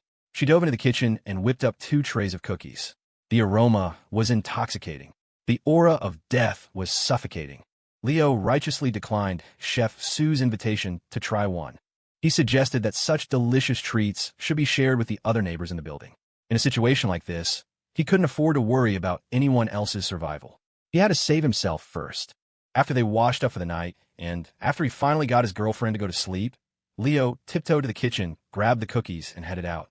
He had to dispose of this stuff somehow. He went to the end of the 12th floor hallway, looking for the trash chute to destroy the evidence. Just then, the elevator doors opened. A familiar, beautiful figure stepped out.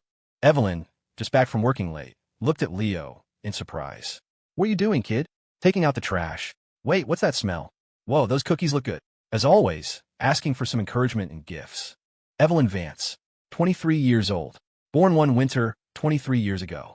Nearly died another winter 23 years later.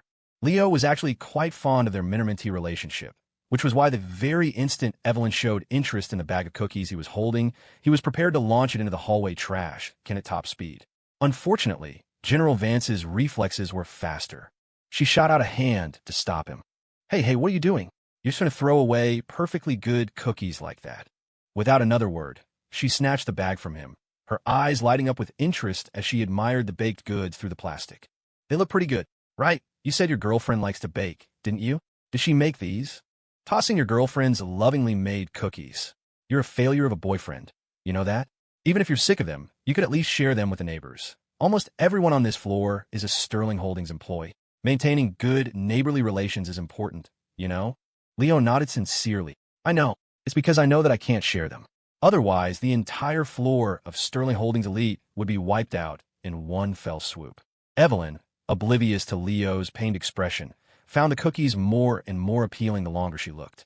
She had worked late and skipped dinner, and she was starting to feel hungry. She made an executive decision. All right, this whole bag is mine, she declared. Consider it a tribute to your mentor. General Vance pulled rank with domineering authority, claiming ownership of the cookies. Leo glanced at Evelyn, trying one last time to be a good person. They might not taste very good. Evelyn waved him off dismissively. They smell amazing. How bad can they be? I know a thing or two about baking myself. You don't need to worry your little head about it. Leo sighed. It was true. Comrade Bertha Sue's baking skills had taken a leap forward recently. The cookies she made now smelled fragrant and looked tempting. It was only the post-ingestion lethality that remained unchanged. In other words, Chef Sue's skills had improved, which only made her creations even more dangerous. Evelyn couldn't be bothered. She was exhausted from working so late and had no time to stand around in the hallway listening to this kid whine. What was wrong with a mentor taking a bag of cookies from her mentee's girlfriend? The little brat was being so possessive. After all she'd done for him, ignoring Leo's protests, she clutched the bag of cookies and marched majestically toward her apartment, calling over her shoulder. That's settled then. When I get the chance, I'll have a little baking duel with your girlfriend. Get to bed early. Don't be late tomorrow. Leo watched her retreating back. He sighed again.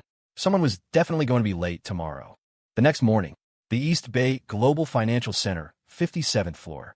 Leo Hammer Wallace, the intern, arrived at the Sterling Holdings business division at 9 o'clock sharp, clocking in for his shift. 40 minutes later, he finally saw his mentor, looking weak and pale, slowly shuffling toward him with painstaking effort. She stopped in front of Leo's desk, stared at the face of her little brat of an intern, and, overwhelmed with a mix of emotions, managed to force out a single, feeble sentence. Your girlfriend. Really made those. Leo nodded honestly. Yep. Evelyn looked at Leo again, sighed, and offered some heartfelt advice. You know, you don't have to be in this relationship. Leo looked back at his mentor. You know, you didn't have to eat those cookies. His words left Evelyn speechless. After a long moment, she let out a sigh filled with infinite regret. I was careless. The original plan for the day was to continue their field work, visiting the remaining problematic subsidiaries and factories from their reports. Unfortunately, General Vance was not feeling well today. The plan was regretfully postponed. In the company break room, other employees who knew Evelyn were shocked to see her looking so weak. They had never seen General Vance in such a listless state. This was the same formidable woman who could power through a fever and still not miss a beat at work. What on earth had happened? They were told she had food poisoning. You can get food poisoning. It was a well-known fact in the Sterling Business Division that there was nothing edible that General Vance couldn't eat. Once, during a department dinner, they had been served expired lamb. Dozens of people had spent the aftermath running to the bathroom. Only Evelyn had remained at her desk, calm and composed. Huh? Was it expired? I thought it tasted fine. For a woman like that to get food poisoning, what kind of horrifying, biochemical-grade food could have caused it? The questions only made Evelyn sigh again, her face a mask of trauma. Don't even ask.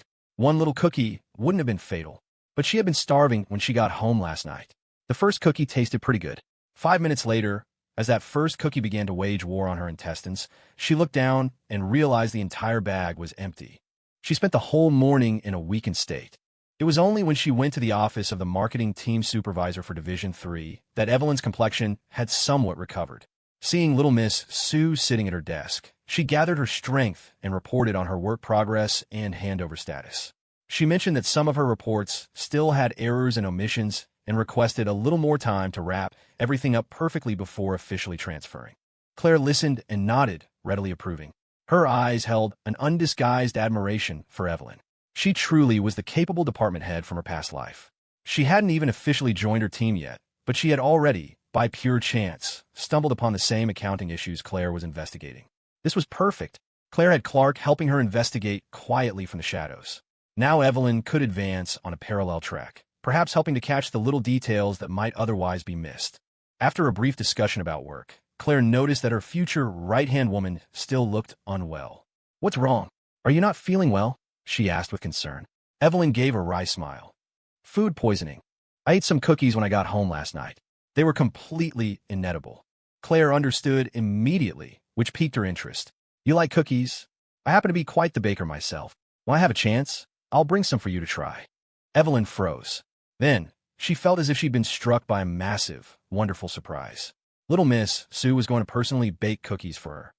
Across all of Sterling Holdings, how many people could ever receive such an honor? Deal. You bring them next time, and I promise I'll finish every last one. Leo found himself with a newfound respect for his mentor. If his life were a novel, the greatest and most glorious figure would undoubtedly be the author who wrote it. The most legendary fall guy would be a tie between Sarah Lynn and Northwood High, both miles ahead of the competition. The most durable punching bag was definitely Wyatt Way, whose record of 1,362 shoulder throws remained unbroken. The runner-up, Kevin Akao Zhao, couldn't even match a fraction of the Way family heirs total. But when it came to legendary survivors, Mr. Chien and Yvonne Gibberish Girl Moreau could be ranked first and second. And now there was a third, General Evelyn Vance. The night before, she had devoured an entire bag of Chef Sue's handmade cookies. Not only did she not die, but after just one day of weakness, she was back to her energetic self. Full of vigor, she restarted the fieldwork plan, dragging Leo, her intern, along as she blazed a trail across East Bay, visiting one site after another. In just a day or two, they completed their verification visits to more than 10 Sterling subsidiaries and partner factories. They still encountered issues that the other parties tried to deliberately conceal. Evelyn pointed them out politely but firmly. She persisted until she got the missing reports and the real data. Back at the office, even though she received several calls from people trying to plead their cases, including a division manager who summoned her for a face-to-face, vaguely threatening chat, Evelyn refused to back down. She steadfastly recorded the situation as it was and filed the reports.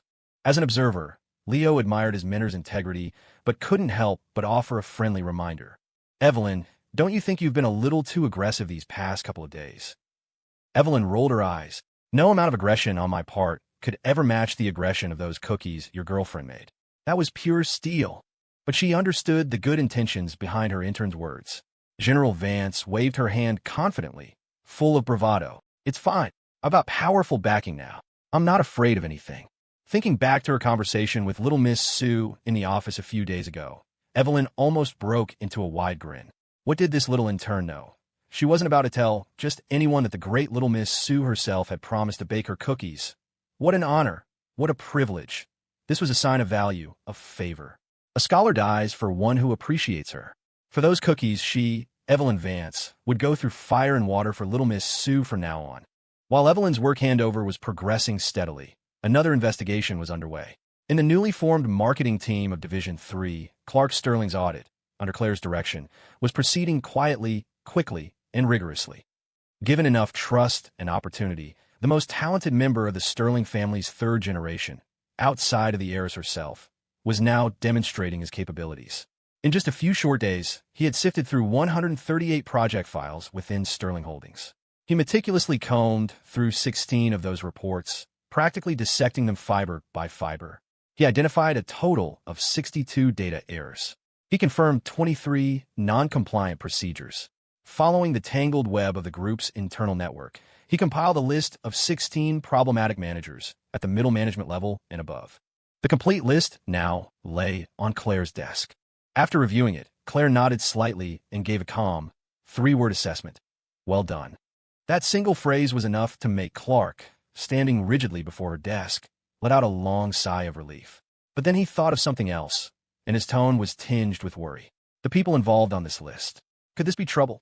16 problematic managers, and middle management was just the starting point.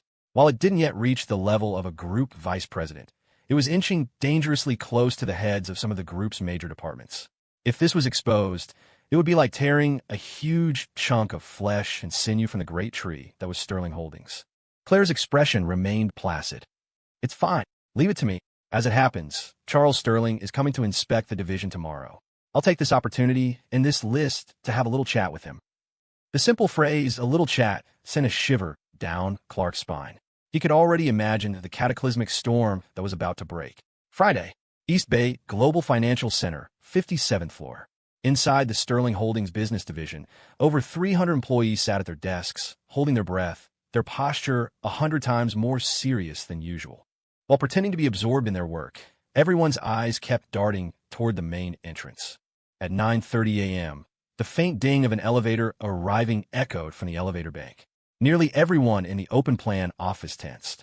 A ripple of commotion spread like a wave. Then, the sound of steady, authoritative footsteps approached from the elevators.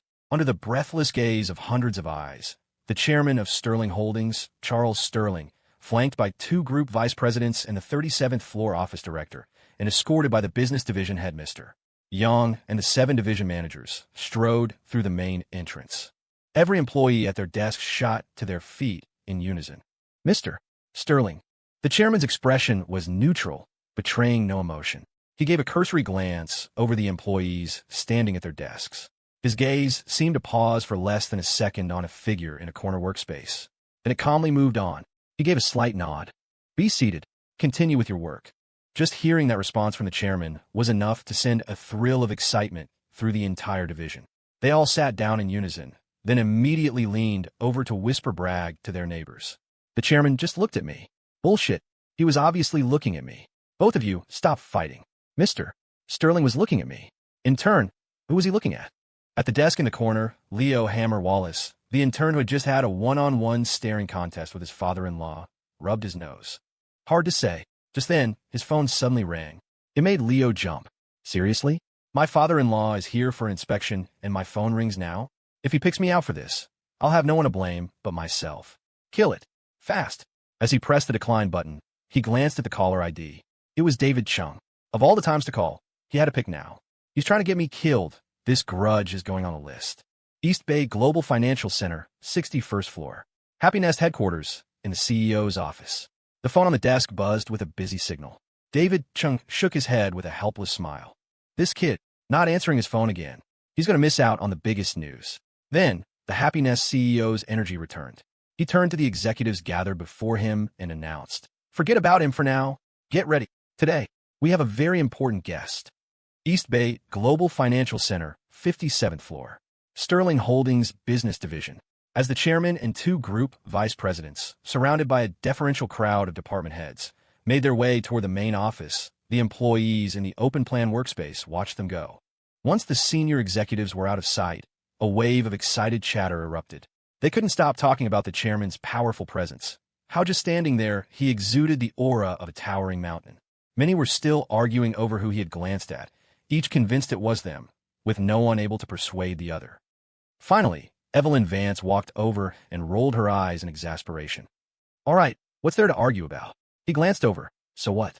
The big boss is here for an inspection. It's normal for him to look around. It's not like he's here to pick out a son-in-law. What? You guys think you're worthy of little Miss Sue?" Her words shut everyone up. Mortified, they had no comeback. Even with all the confidence in the world, none of them would dare claim they were worthy of the Sterling heiress. After putting them in their place, General Vance turned to her intern. "Leo, you agree, right?" Leo Hammer Wallace, the intern, didn't blush or miss a beat, quickly distancing himself from the matter. "Oh, I wouldn't know, but Mr. Sterling definitely wasn't looking at me." His statement drew a round of laughter from the surrounding employees. "Well done. Why would the chairman be looking at you? What, you think you're in the running to be his son-in-law?" Ha ha ha. The person who made the joke thought it was hilarious and burst out laughing, which made everyone else laugh along. The office was suddenly filled with cheerful air. Inside the division head's office, the air was considerably less cheerful. In fact, it was tense and suffocating. With the chairman visiting, Charles Sterling naturally sat in the chair that belonged to the division head, Mr. Young. The two group vice presidents sat on either side. As for Mr. Young and the 7 division managers, they didn't dare sit at all, standing by respectfully. They carefully glanced at their big boss. Then they turned to sneak a peek at little Miss Sue, who was seated on the sofa. Claire hadn't been at the entrance to greet him. Instead, she had just walked into the office holding a few documents. Seeing her chairman and father, she gave a simple, cool nod of acknowledgement. "You're here." Then she turned and gracefully took a seat on the guest sofa. Only after sitting did she seem to realize it might be inappropriate. She looked at the still-standing Mr. Young and the 7 division managers. "Oh, you should sit." She made a motion to stand up. Mr. Young and the 7 managers looked horrified and rushed forward to stop her. No, please, you sit. We're fine standing.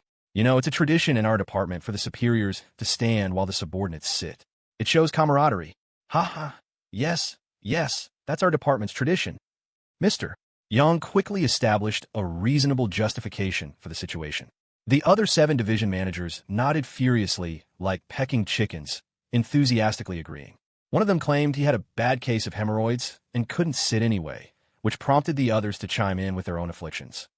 In the end, it seemed as if all 7 of the division's top managers were suffering from a collective hemorrhoid outbreak. Whatever the reason, they absolutely could not sit. With the old Mr. Sterling and the young Miss Sue, 2 generations of Sterling Holdings leadership, in the room, besides the group VPs who would dare to remain seated, did they have a death wish? Sitting at the desk, Charles Sterling looked at his subordinates. Then he looked at Claire. He didn't speak immediately. He knew his precious daughter's personality well. In private, they were father and daughter, but at the company, in her role as a team supervisor, she would never put on such airs. For her to sit down so naturally in front of all the division's senior management could only mean one thing. In that moment, his daughter had switched from her role as marketing team supervisor back to her identity as the young Miss Sue of Sterling Holdings. And in that capacity, she had something to say. Claire, for her part, was unconcerned with the attitudes of the division's management. She had come to the head office today, not as a supervisor, but as the next successor of Sterling Holdings, to communicate with the current one. If they wanted to stand, let them. She only hoped they would still be able to stand after this. Picking up the documents Clark had compiled, Claire looked at her father. I've been doing a little investigating in the division recently. I found a few things. You should take a look. She didn't need to get up. The quick-witted Mr. Young had already stepped forward, taken the documents, and presented them to his chairman. As he handed them over, his eyes subconsciously swept across the first page. The few words he caught made his usually steady arm tremble. Charles Sterling grunted and took the file. He had only flipped through a few pages when his expression grew grim. The division managers standing by had no idea what was happening, but they could tell from the chairman's face that something was wrong. They didn't dare to breathe. The atmosphere in the office grew heavier, tinged with a chilling severity. After reading the short document to the end, Charles took a deep breath, his face returning to its usual calm. He handed the file to Mr. Young. You all should take a look, too. As Mr. Young and the 7 division managers took the file, they steeled themselves and began to read. The words that met their eyes made every single one of them turn pale. The room was silent, so silent that you could hear the pad of sweat dripping from a manager's temple onto the floor. Mr. Yang's face was a mixture of embarrassment and shame. He gritted his teeth and spoke. Mr. Sterling, this was my failure. The division was negligent. Charles looked at his trusted subordinate, his stern face unreadable. Was it negligence, or were you too afraid to investigate? It was a simple question, but it carried a terrifying weight. It made Mr. Young, the man in charge of over 300 of the division's elite, bow his head, unable to meet his boss's gaze or offer a reply. The other 7 division managers felt their hearts leap into their throats, their legs turning to jelly. On the sofa, Claire's expression was still calm. Unexpectedly, she spoke in a cool, level tone. The division is at fault, but it's not a fatal error. At least, from my investigation, everyone present is clean. It's better than the worst-case scenario I had imagined. Just hearing that sentence was enough to make Mr. Yang's eyes widen in disbelief as he looked at the heiress. The 7 division managers were so grateful they were on the verge of tears, practically wanting to drop to their knees and kowtow. When will little Miss Sue ascend the throne? We pledge our undying loyalty. The tension on Charles Sterling's face eased slightly. He looked back at his daughter. What's your plan? A faint smile touched Claire's lips, but the curve was as cold as a blade. What we did in the Southwest last year, we'll do the same to the group this year. With that, the future president of Sterling Holdings looked at the current chairman and asked calmly, this will be a massive undertaking. Will you give me the authority? Charles looked at his daughter, a deep, long look, then smiled with a mixture of pride and relief. Then the smile vanished. The current chairman of Sterling Holdings rose from his desk, signaling the end of the brief meeting. He left her with 6 short words. You ask, I'll approve. Just like their conversation last April. Over the calm lake, a clap of thunder.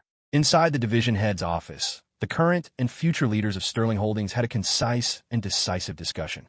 Though nothing had been set in motion yet, it was clear that a massive storm would be unleashed upon the entire Sterling Group in the coming months.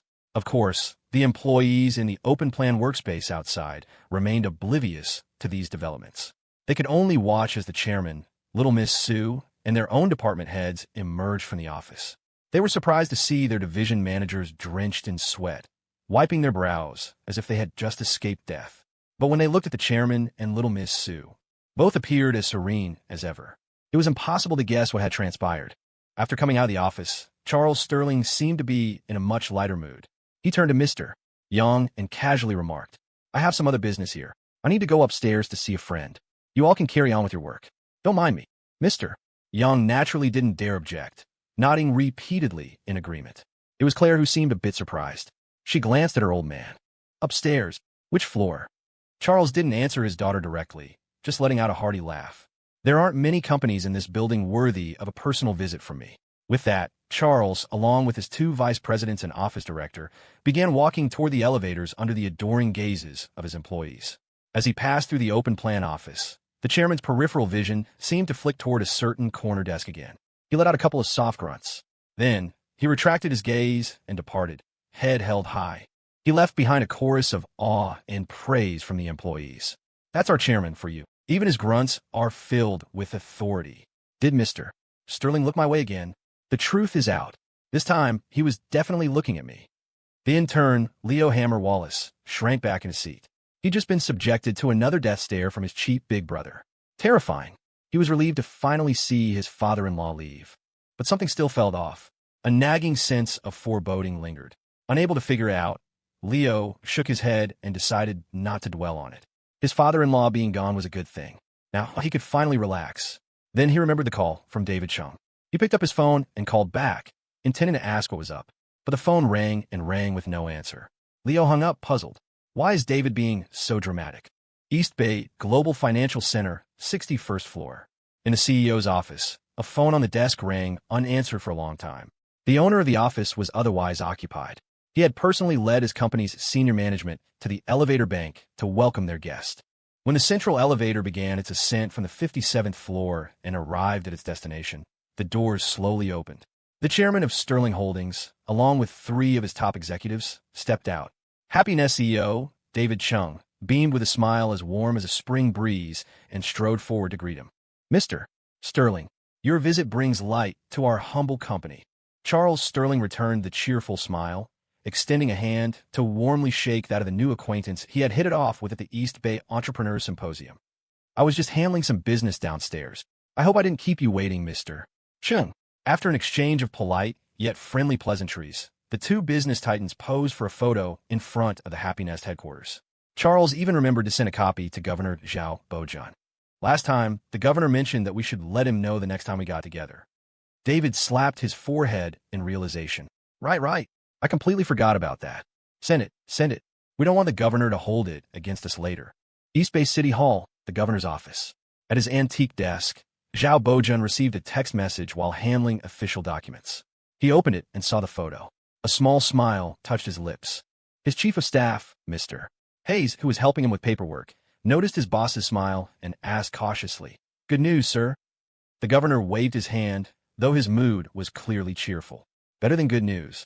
He then added with a hint of regret, a pity, that I can't be there to see it myself. Mr. Hayes, ? At David Chang's personal invitation, Charles Sterling and his team began a tour of the Happy Nest headquarters. They saw the bustling employees at their workstations. They learned about the operations of Happy Nest's various departments. An internet company was indeed different from an industrial conglomerate. It was quite an eye-opener. Charles was full of praise and admiration, feeling the trip was well worth it. The only slight disappointment for the chairman and his three executives was that they were once again unable to meet the legendary chief strategy officer of Happy Nest, whose fame now echoed throughout the business circles of East Bay and the entire southern province. When asked about it, David Chung looked a bit apologetic. I knew you were coming today, Mr. Sterling. I even called our CSO, but unfortunately, you didn't pick up. Otherwise, out of respect for you, I would have insisted he come meet you in person today. The other Happy Nest executives nodded vigorously in agreement. This was the head of Sterling Holdings. For them, people in the tech industry, he was a legend they had looked up to for over a decade. As for their own little boss, Lynn, they saw him all the time and were sick of the sight of him. If Mr. Sterling wanted to meet him, they would have scrubbed him clean and served him up on a platter for inspection. How else could they demonstrate Happy Nest's warm hospitality? In response to David's apology, Charles waved his hand understandingly. Mr. Chung, you're too kind. It was a spur-of-the-moment visit. Your CSO must be a very busy man. No need to go to such trouble. Just being able to tour your esteemed company today has been a great reward. I'm very grateful. Then, Charles paused, as if an idea had struck him, and his eyes lit up. Of course, it shouldn't just be me visiting your company. Our business division is just downstairs, on the 57th floor. Why don't you, Mr. Chung, bring your employees down to visit our Sterling division as well? We're neighbors. We should get to know each other better. It's a perfect opportunity to build a relationship. David was taken aback. Then his face broke into a wide grin. In that case, it will be my honor. Charles laughed heartily. Shall we? David laughed along. Let's. The Happy Nest CEO turned to his employees behind him and waved his hand with a flourish. You all heard that. Mr. Sterling has extended an invitation. Everyone, let's go. We're heading downstairs to pay a visit. The Happy Nest team's faces lit up with joy, and a roar of cheers erupted. Yeah, let's go. A visit. Leo couldn't shake the feeling that something was wrong. Logically, now that his cheap father-in-law had finished his inspection and left, the punk's son-in-law should be able to breathe a sigh of relief. As for him going upstairs to visit a friend, that had nothing to do with him. Charles Sterling's friends weren't his friends. Why should he care? But for some reason, Leo had a vague, nagging sense of foreboding. It felt like he had overlooked something. His phone buzzed with a text message. He wasn't in the mood to check it, but a glance at the screen revealed it was from his senior, Governor Zhao. He didn't dare ignore it. The message contained only 3 letters. LL, complete with an exclamation point. Leo stared at it, utterly confused. The top official in East Bay, a man buried in important work day in and day out, has the time to send such a pointless text. He replied with a question, but got no response. He couldn't figure it out, but the feeling of doom intensified. He still hadn't heard back from David Chung after his missed call. This only heightened the sense of impending crisis for the highly perceptive Leo Hammer Wallace. His mind kept circling back to the issue, trying to piece it together. He was so distracted that when he was fetching coffee and water for the other employees, he was completely out of it. The coffee that was supposed to be sugar-free got 3 spoonfuls of sugar. The person who asked for warm water nearly scalded their hand, letting out a yelp. After recovering, the employee indignantly scolded the intern. Kid, what's wrong with you? You can't even get a cup of coffee or water right. Evelyn Vance, Leo's mentor, happened to be walking by. Hearing someone berate her mentee, her eyebrows shot up. She planted her hands on her hips and fired back. What's your problem? You never made mistakes when you were an intern. You can correct him nicely. Why are you being so aggressive? He's my mentee. Don't you dare bully him. She then casually took a cup of coffee from Leo's tray, took a sip, and immediately spat it all out, coughing and sputtering. Cough, cough. Kid, isn't this a little too much sugar? After catching her breath, she turned on her mentee, her voice full of disappointment. Is this any way to work? You can't even get coffee or water right. My mentee. I can scold him. No one else can. She was about to send Leo back to the break room to remake the drinks when a commotion erupted from the company entrance. Mr. Sterling is back. Wait, why are there so many people with him? Thanks to the enthusiastic invitation from the chairman of Sterling Holdings, initially, the entire staff of Happy Nest from the 61st floor wanted to come down for a tour. But that would have been too chaotic. In the end, CEO David Chung personally selected his mid to senior level management and a few sharp, presentable employees to join him. Those left behind were devastated. Those chosen were ecstatic. Now, a group of about 30 to 50 people, packing 4 or 5 elevators, followed their CEO downstairs for the tour, their mood as giddy as children on a school field trip. The elevator doors opened. As soon as they arrived on the 57th floor, the Happy Nest employees poured out. They looked around with curious, excited eyes, finding everything novel. Wow, so this is the Sterling Business Division. The decor is so impressive. They had long heard that Sterling Holdings was full of beautiful women. Unlike their own company, where the female-to-male ratio was painfully low. This was their chance to feast their eyes. David Chung and Charles Sterling led the tour group, walking into the open-plan office. The two chatted and laughed as Charles introduced the division. The Happy Nest employees trailing behind had no interest in listening. Their eyes were wide, scanning every corner. Wow, a beauty! Wow, another one! Their eyes swept across the room and landed on a stunning figure in the distance, making their eyes light up. Holy crap, that one's even more beautiful. A perfect blend of pure and sultry. She's even prettier than our own company's it girl, Hannah Ling.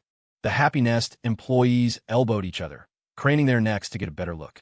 They were filled with awe and admiration.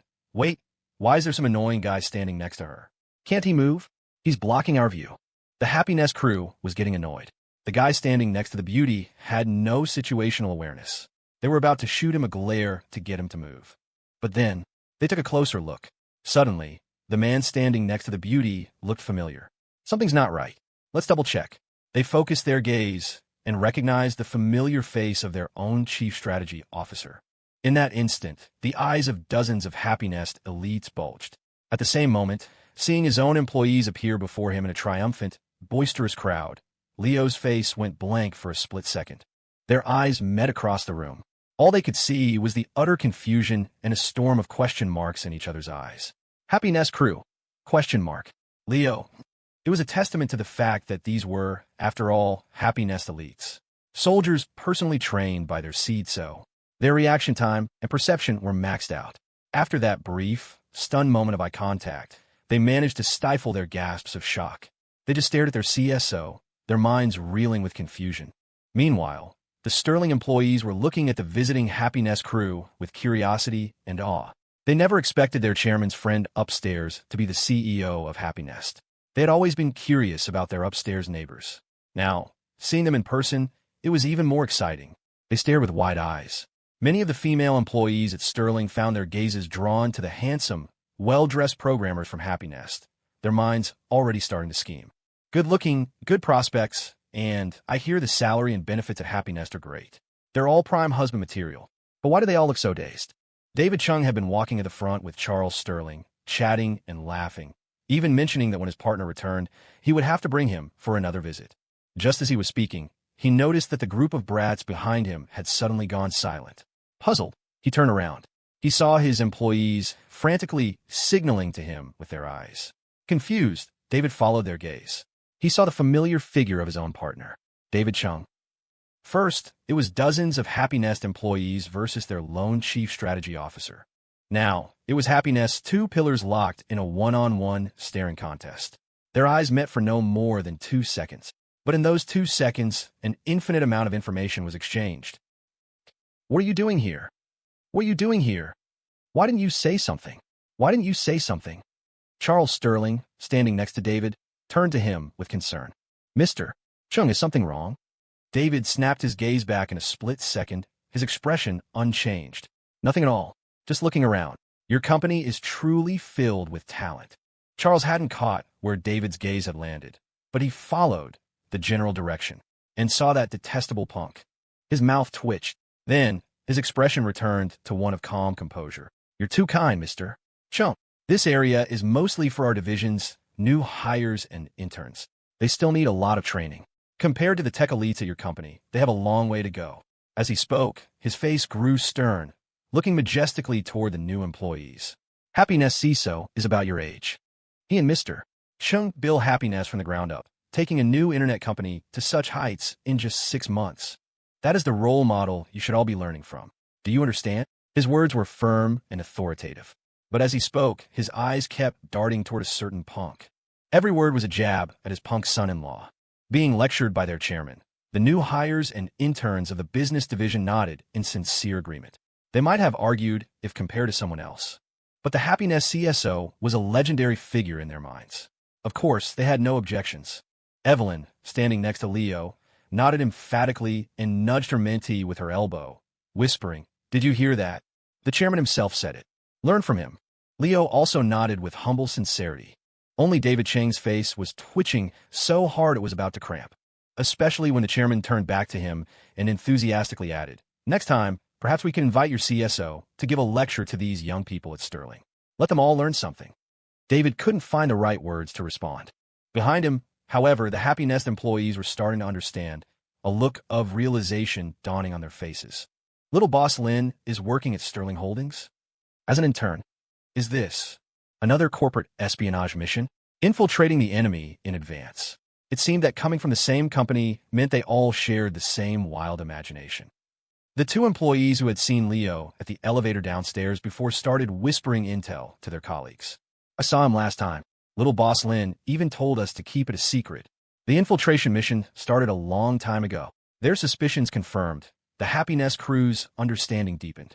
They looked at their CSO with renewed admiration. As expected of little boss Lin. So dedicated. We all have so much to learn.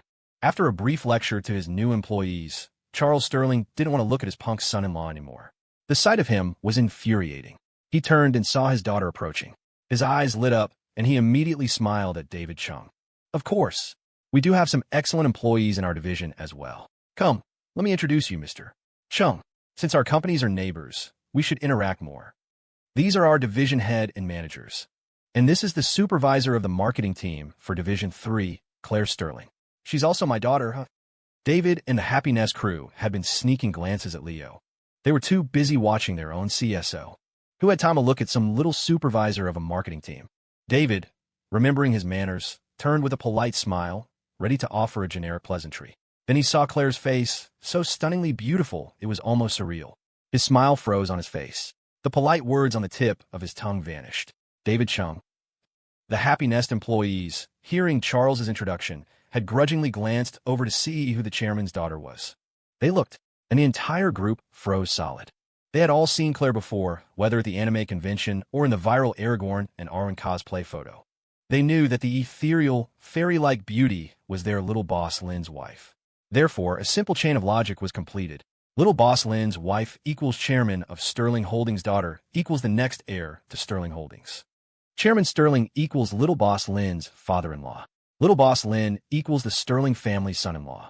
As the logic clicked into place, the earth-shattering conclusion nearly made the brains of the Happy Nest employees explode. David Chung also suddenly remembered. Damn it, that kid said he was going to work as an intern at his wife's company. Realizing the truth, David fell apart. Dude, your wife's company is Sterling Holdings? The next second, everyone from Happy Nest whipped their heads around to stare at their CSO. Everyone from Happy Nest. Oh, degree. Leo. This time, the reaction was a little too obvious. It caught the attention of the Sterling contingent, including Claire and Charles. They followed the gaze of the Happy Nest crew. All they saw was a large group of Sterling employees standing or sitting around their desks. They couldn't see anything out of the ordinary. Both father and daughter's eyes landed on Leo. Luckily, someone was a quick thinker. He instantly switched to a blank, innocent expression. Leo. Neither father nor daughter noticed anything amiss and looked away, puzzled. David was also quick on his feet. Realizing he had almost blown his partner's cover, he quickly changed the subject, turning to Claire with a torrent of enthusiastic praise. So this is the chairman's daughter? Incredible. A perfect combination of beauty and talent. You're a lucky man, Mr. Sterling. With such an outstanding daughter, I wonder what kind of great man could possibly be worthy of her. His words were a cue. The Happy Nest crew quickly snapped out of it and chimed in with a barrage of compliments. Yes. Miss Sue's husband must be a true dragon among men, unparalleled on heaven and earth. They must be a perfect match. The surrounding Sterling employees were baffled. They looked at the Happy Nest staff with suspicion. What's with these guys? Have you even met the Sterling family's son-in-law? Why are you sucking up so hard? We, the actual employees of Sterling Holdings, haven't even gotten a chance to flatter him yet. How did you beat us to it? Are you trying to compete for favor? Claire was also a bit taken aback by the sudden, overwhelming flood of compliments. But since they were praising her boyfriend, she was, all in all, quite pleased. Looking at David Chung and the Happy Nest employees, her appreciation and goodwill toward them grew. She smiled and thanked them, making no effort to be modest. Her boyfriend was indeed a perfect match for her. Charles Sterling, however, was not pleased. What do you mean, a perfect match? He immediately interjected, telling David he was being far too generous. His daughter's boyfriend was hardly deserving of such praise. As a young man, he was surely leagues behind their esteemed chief strategy officer. Now, it was Claire who was displeased. She shot a sidelong glance at her old man, but maintained a graceful smile in front of the visitors. Your company's CSO is certainly admirable, but my boyfriend is not bad either. I hope one day they'll have the chance to meet and learn from your strategist in person. The Sterling employees couldn't help but whisper among themselves in amazement. Little Miss Sue is so protective of her boyfriend. Damn, that guy must have accumulated some serious karma in his past life to win her favor. Evelyn also murmured in admiration. That's little Miss Sue for you. Fiercely loyal. Her boyfriend is one lucky guy. Don't you think so, kid? Next to her, the intern Leo Hammer Wallace kept his eyes forward, minding his own business, completely detached. I wouldn't know. I'm not familiar with that Happy Nest CSO or the Sterling family son-in-law. When he sensed other eyes glancing his way, he had already switched back to his innocent, clueless state. Leo. The comparison between the Sterling son-in-law and the Happy Nest CSO nearly caused a heated debate between the two most powerful members of the Sterling family. Meanwhile, David Chung and the Happy Nest crew were sweating bullets, forcing out strained laughs. Yes. It's really hard to compare. We can arrange a meeting sometime, haha. The first official meeting between Happy Nest and Sterling Holdings business division thus concluded on a successful and fulfilling note. The employees from both companies had gotten to know each other a little better. First impressions were good. As upstairs and downstairs neighbors, there would be many more opportunities for interaction in the future. David led the Happy Nest team to leave. Charles, along with his VPs and department heads, saw them to the door, bidding them a reluctant farewell. Before they left, he asked with concern, "Mr. Chung, why are you all sweating so much? Is everything all right?" David and his team laughed it off. We're fine. It's just so hot in the middle of winter. The cold wind must be making us sweat, haha." After a string of nonsensical excuses, the elevator arrived, and they all piled in hastily. Farewell. Their panicked retreat left Charles and the other Sterling executives marveling. As expected of Happy Nest. From the boss to the employees, they're all so driven, rushing back upstairs to work. That's a work ethic worth learning from. After seeing off the Happy Nest contingent, Charles and his team also prepared to leave. Before he left, he pulled Mr. Young aside for a private word. "Don't forget what I asked you to do last time. The situation with that kid and my daughter. Constant surveillance. Detailed records. Regular reports." Mr. Young nodded gravely. "You can count on me." He turned away, his pupils quaking. He reached into his pocket and pulled out the farewell gift the veteran soldier had given him. He tilted his head back and squeezed 2 drops into his eyes. "These eye drops are definitely necessary. I need to buy a few more bottles." While Charles was giving his instructions, Claire found a moment to pull her boyfriend into a quiet, hidden corner. She mainly wanted to offer some words of encouragement. She told him not to take her father's earlier jabs to heart. Just ignore them. Her boyfriend was, of course, the most outstanding man in the world. Not even the Happy Nest CSO could compare. At the end of her speech, Comrade Bertha Sue cracked her knuckles. "If you're still upset, we can find a chance to handle that CSO later." Leo struggled to remain calm. That really won't be necessary." He turned his head, his own pupils quaking violently. "I need to get some eye drops, too. They were at the office, after all." Too many prying eyes. The couple couldn't stay together for long. After a few words, they had to part. Before they did, Claire raised an eyebrow and tilted her chin at Leo, a signal for a kiss. Leo shook his head frantically, gesturing that someone might see them. It wasn't a good idea, but no obstacle could defeat the clever Miss Sue. Supervisor Sue from Division 3's marketing team nodded, seemingly in understanding, and made to walk past Leo, the intern. As she passed him, a fortunate accident occurred. She happened to stumble right into Leo's arms. Her hand instinctively grabbed his collar, conveniently pulling him down. His head lowered and landed squarely on her lips. It was a brief touch. Having gotten what she wanted, Supervisor Sue calmly pulled away and gave the intern a cool nod. "Sorry, I accidentally bumped into you." Leo, wiping his mouth, nodded back with a straight face. "It's all right, as long as you're not hurt." They nodded at each other and parted ways with righteous solemnity. The entire exchange was filled with an air of rigorous reasonability, except that it was accidentally witnessed by Mr. Young, who was just walking back from the elevators. The department head was holding his little intelligence notebook, agonizing over how to complete the chairman's mission. He looked up and saw the scene in the corner. He froze, turning into a statue. After a long moment, he regained the ability to move. He looked down at the blank notebook in his hand. As his pupils quaked violently, he began to write on the first page. Miss Sterling and the intern's son-in-law. One accidental collision in the hallway. Both parties were polite and courteous. Mutual understanding and mutual assistance were demonstrated. Proper decorum was observed, regardless of how Mr. Young was now following in the footsteps of the veteran soldier. Leo returned to his desk. Just as he was about to sit down, his phone rang. He picked it up. It was a text from David Chung. "Get up here."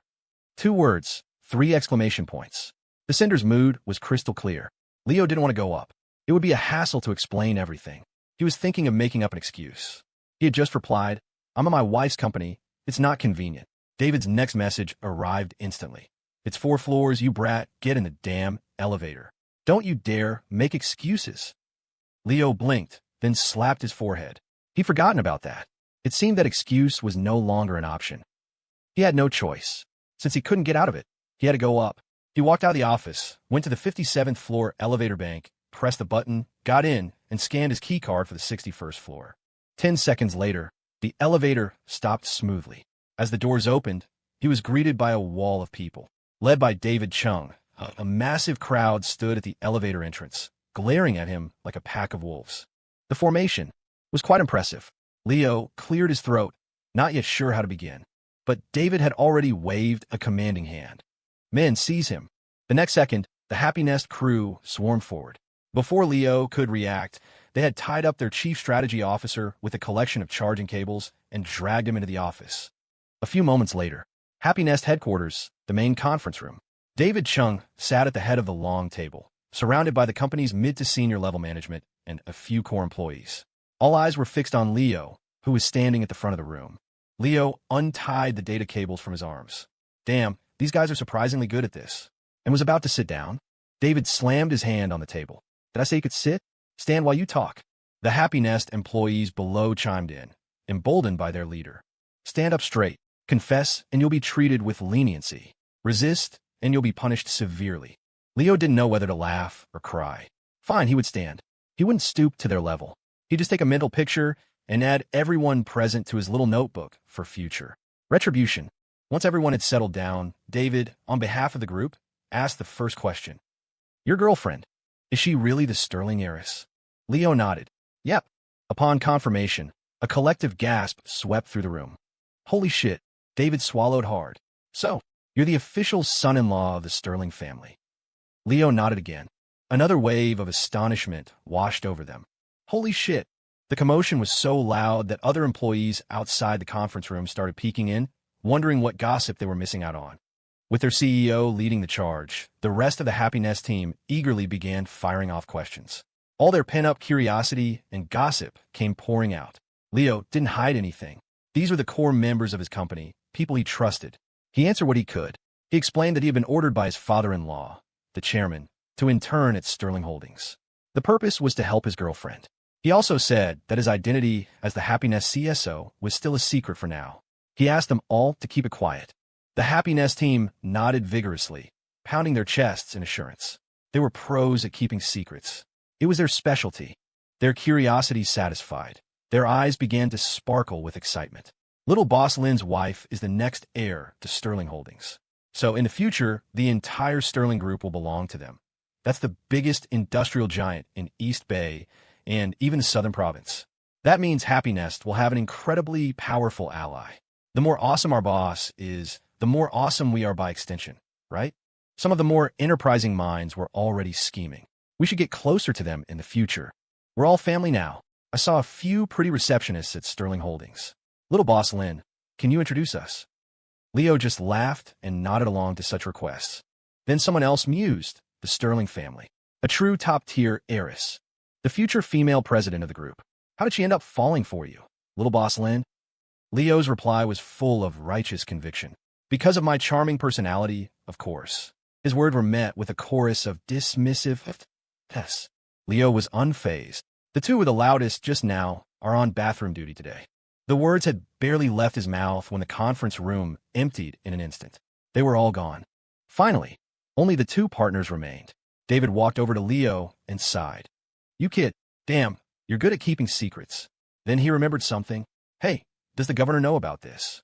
He recounted what had happened at the Entrepreneur Symposium. Now Leo understood. His mouth twitched. Good grief. The top official in East Bay is this board? He's just in it for the drama. Of course, it was his senior. Nothing to get worked up about. He'd just have to swing by his house and help himself to 10 or so fruit baskets next time. Now that everything was clear, David's excitement was palpable. With this connection, Happy Nest and Sterling could form a powerful alliance. The future is limitless. One was a rising star in the internet world.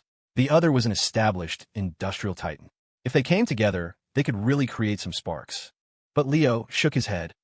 Let's take it slow. There's no rush for some things. If you have trump cards, keep them hidden. Playing them too early isn't always a good thing. Keeping them hidden prepares you for the unexpected. David sensed something in Leo's words. He frowned slightly. What do you mean? Leo paused, not answering directly. He thought back to the conversation he'd had with his father-in-law at the Sterling estate. The head of the Sterling family hadn't spelled everything out, but he could read between the lines. What kind of existence, what kind of storm could make even the chairman of Sterling Holdings treat it with such gravity? His girlfriend, the heir to the family, was supposed to take over the group in a few years according to the original timeline. What had prompted her to step up so early? Leo looked out the conference room window. From the 61st floor of the East Bay Global Financial Center, you could see the entire city. The 61st floor. It was already very high, but for some people, perhaps it still wasn't high enough. He turned back to David. Let's step it up. We need to climb higher. When it came to Leo and Claire, their relationship was one of intimate trust woven into the very fabric of their beings, and a rapport that left almost nothing unsaid. Only a very few topics were consciously avoided by them both. One was something that was simply impossible to explain, something so absurd the other would never believe it, like being reborn. The other was the desire to shield the other from worry, to bear the coming storm on their own. Claire's explanation for joining Sterling Holdings and taking over was simply that she wanted to shoulder more family responsibility sooner and let her old man retire to a life of fishing. She didn't mention anything else. And if Claire didn't mention it, even Leo's cheap father-in-law, Charles Sterling, never told him the full story. Both father and daughter were stubborn but soft-hearted. No matter how much his father-in-law nitpicked and disapproved of him, he never placed the true burden on his shoulders. He still acted as an elder, trying to shield the young couple from the crisis. Claire had sensed it. That was why she had quietly shown her resolve through action, determined to take the weight from her father's shoulders. Leo had sensed it too. He also said nothing to his father-in-law or his girlfriend, but a plan and a resolve had already formed in his mind. The 61st floor of the Global Financial Center was not high enough to weather a storm coming from the heavens itself. So, he would try to stand somewhere higher.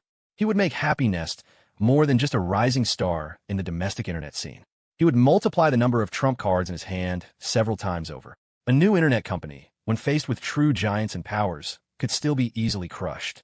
But if it grew into an internet empire, then even the most powerful few would not dare to act rashly. A mere chief strategy officer of Happy Nest, no matter how cautious or flawless, could not stop an opponent from violently flipping the table. But if he had enough powerful cards and allies at the table with him, then the opponent couldn't flip that table so easily. As the elevator descended from the 61st floor, Leo watched the floor numbers change on the display panel, his eyes dark and thoughtful. Countless strategies from his past life flashed through his mind, analyzed and sorted.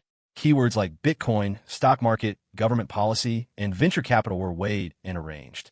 Any one of these plans, any one of these keywords, if executed with the foresight of his past life, would represent a fortune starting at 9 or 10 figures. It might even transcend what numbers could represent. Names like his old principal Dr. Alastair Finch, the current Berkeley president Dr. Chun Wangdao, Nexus's Carl Carlson, and his senior, Governor Zhao Bojun, were also listed in his thoughts. Some could be assets, some could be allies.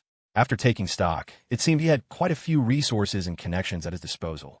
If he could weave them together into a single cord, the fist he could form would not just weather the storm. It would be enough to move mountains. As his thoughts raced, Leo's expression in the elevator was calm, his eyes flashing under his lowered lids. The aura he unknowingly exuded was one that only the Happy Nest crew had ever seen. His tall frame seemed to straighten, becoming as sharp as a spear, as imposing as a mountain.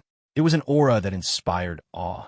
But when the elevator reached its destination and stopped on the 57th floor with a soft ding, the aura vanished as naturally as it had appeared. He was back to being the carefree intern, Leo Hammer Wallace. He had just stepped out of the elevator when he ran into his mentor coming back from the break room. Evelyn looked up and saw her little intern, her face full of suspicion. "Where did you go? I thought you were in the break room getting water, but I couldn't find you." Leo answered smoothly, without batting an eye. "Oh, I accidentally went upstairs with the Happy Nest people. They saw my incredible potential and unique talents and wanted to recruit me." Evelyn rolled her eyes. "Keep dreaming. Incredible potential? Why don't you just say they offered you a partnership?" As expected of General Vance, Leo gave her a thumbs up. "Evelyn, you're amazing. You figured it out."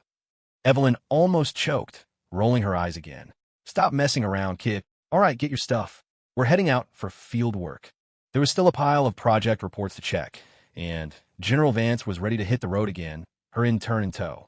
Leo didn't hesitate and fell into step beside her. "All right, Evelyn, where are we eating today?" Evelyn looked at him with disappointment. "All you think about is food. We're going out for field work. Work first, understand?" "Oh, so what are we eating today?" "Wang's Kitchen. Let me tell you, the owner is a master chef. His stir-fried pork with chili peppers is to die for. If it's not good, I'll let you have my head." Another full day of field work. It was almost 7 in the evening when Leo returned to their apartment at Rainbow Terrace. The master of the house was back. The mistress was not. He sent a text and got a reply that she was still working late. Leo smiled. His girlfriend's work ethic was remarkably similar to his mentor, Evelyn's. He should recommend his mentor to his wife sometime. They would probably get along well. Thinking his girlfriend would be hungry when she got home, Leo went into the kitchen and quickly and skillfully prepared a few dishes. He covered them so they could be easily reheated later. Then he sat down at the dining table, opened his laptop, and began his own work. He typed out the thoughts he had organized in the elevator, listing them in a document. Then he carefully considered each one. He filtered out some strategies and prioritized the remaining ones based on their difficulty. The apartment was filled with a soft, warm light. Outside the window, the night view of East Bay and the streams of traffic flowed by. Leo sat at the table, his gaze focused. He would type for a while, then pause to think. There was so much to consider. After a couple of hours of research and deliberation, he was starting to feel tired. It wasn't until he heard the sound of the lock turning that he looked up. At 8:30, the mistress of the single slaughterhouse, finally home from work, opened the door. Seeing his girlfriend's familiar, beautiful face, the weariness vanished from Leo's expression. He smiled and got up to greet her. "You're back. You worked hard, honey." Claire, who had looked tired just a moment before, also naturally adopted a relaxed smile as she stepped inside. She kicked off her high heels and fell into her boyfriend's arms with familiar intimacy. "Not hard at all. I feel better now that I see you. Keep the hardship for yourself. Show the warm, gentle side to the other." It was an unspoken agreement, never acknowledged. That was the rapport of the lethal couple. Life is bitter, but with you it is sweet. The next day was the weekend. Leo and Claire took the Maybach back to the LNS house. They needed to pick up some household items to take back to their Sterling-subsidized apartment. Oh, and they had to bring a certain fat-headed parrot with them. They had been so focused on work at Sterling Holdings recently that they had forgotten about their dumb bird. Reasonable had been in Mr. Chien's care at the LNS house, so there was no need to worry, but he was still their bird. It wasn't right to leave him with Mr. Chien all the time. When they got home and opened the door, Reasonable came flapping toward them, crying his heart out. King Dad, Queen Mom, I served with honor in the Great War. Don't abandon me." He hadn't seen his owners in over a week. For the first few days, he was perfectly happy eating his birdseed and watching his nature documentaries, rewatching the parodition of Planet Earth 3 times a day. But then, he started to get uneasy. The longer he waited, the more nervous he got. He eventually concluded that his owners had abandoned him, eloping with May. The terrifying thought nearly scared the parrot to death. Now, finally seeing them return, Reasonable was moved to tears. He rubbed against his mistress, doing everything he could to curry favor, terrified of being left behind again. Leo and Claire couldn't help but laugh. They felt a little guilty. They quickly comforted him. Once he had calmed down, Reasonable seized the opportunity to demand all sorts of compensation. It wasn't until Claire cheerfully announced that, as an apology, she would personally cook him a lavish meal, that Reasonable instantly fell silent and wanted no compensation at all, just as long as his King Dad and Queen Mom didn't abandon him again. They wouldn't be returning to the LNS house for the rest of the winter break. Before leaving, Leo and Claire packed up as many household items and clothes as they could, moving half of them to the single slaughterhouse. Claire remembered to take the Wallace family's heirloom jade bangle from the safe in the master bedroom. She also took the stuffed Blackie the Leo hammer doll from the bed. Both were treasures. Leo, meanwhile, was rummaging through the closet. He didn't have many clothes of his own, but his wife's clothes were another story. He pulled out handful after handful. He had no idea how girls managed to have so many clothes in their closets. They all looked the same to him. "What's in this drawer?" "Oh, stockings. These are good. Definitely need these." He took a pair, then another, then another. "The white ones are nice too. I'll take these and these." Just as he was getting into it, his girlfriend grabbed him by the scruff of his neck. Claire was exasperated. "Don't pack so many. And is it really necessary to take my clothes out of the suitcase to make more room for stockings?" After they finished packing, the couple and their bird were about to leave when Mr. Chien happened to stop by. He had been planning to take his parrot brother out for a walk. He was pleasantly surprised to see the lethal couple, and they chatted at the door for a few minutes. When he heard that they were working over the winter break and had temporarily moved into some corporate housing downtown, Rainbow Terrace, Mr. Chien frowned, thinking, then slapped his forehead in realization. "Oh, I know that place. I think I bought a few properties there." He then enthusiastically asked if they needed any help. Leo and Claire quickly declined. Mr. Chien had already helped them more than enough. They had to give other people a chance to compete. "Do you need a bed over there? You're probably used to the friendship vibrating bed here. It'll be uncomfortable to switch. My Uncle 22 makes these. I'll have him send you a new set." The couple both drew in a sharp breath. They exchanged a look, then nodded decisively, their faces perfectly straight. That would be great. Thanks for the trouble, Mr. Chien. They arrived back at the singles slaughterhouse in the afternoon. Reasonable, in his new home for the first time, was very curious, flapping his wings and flying all over the place.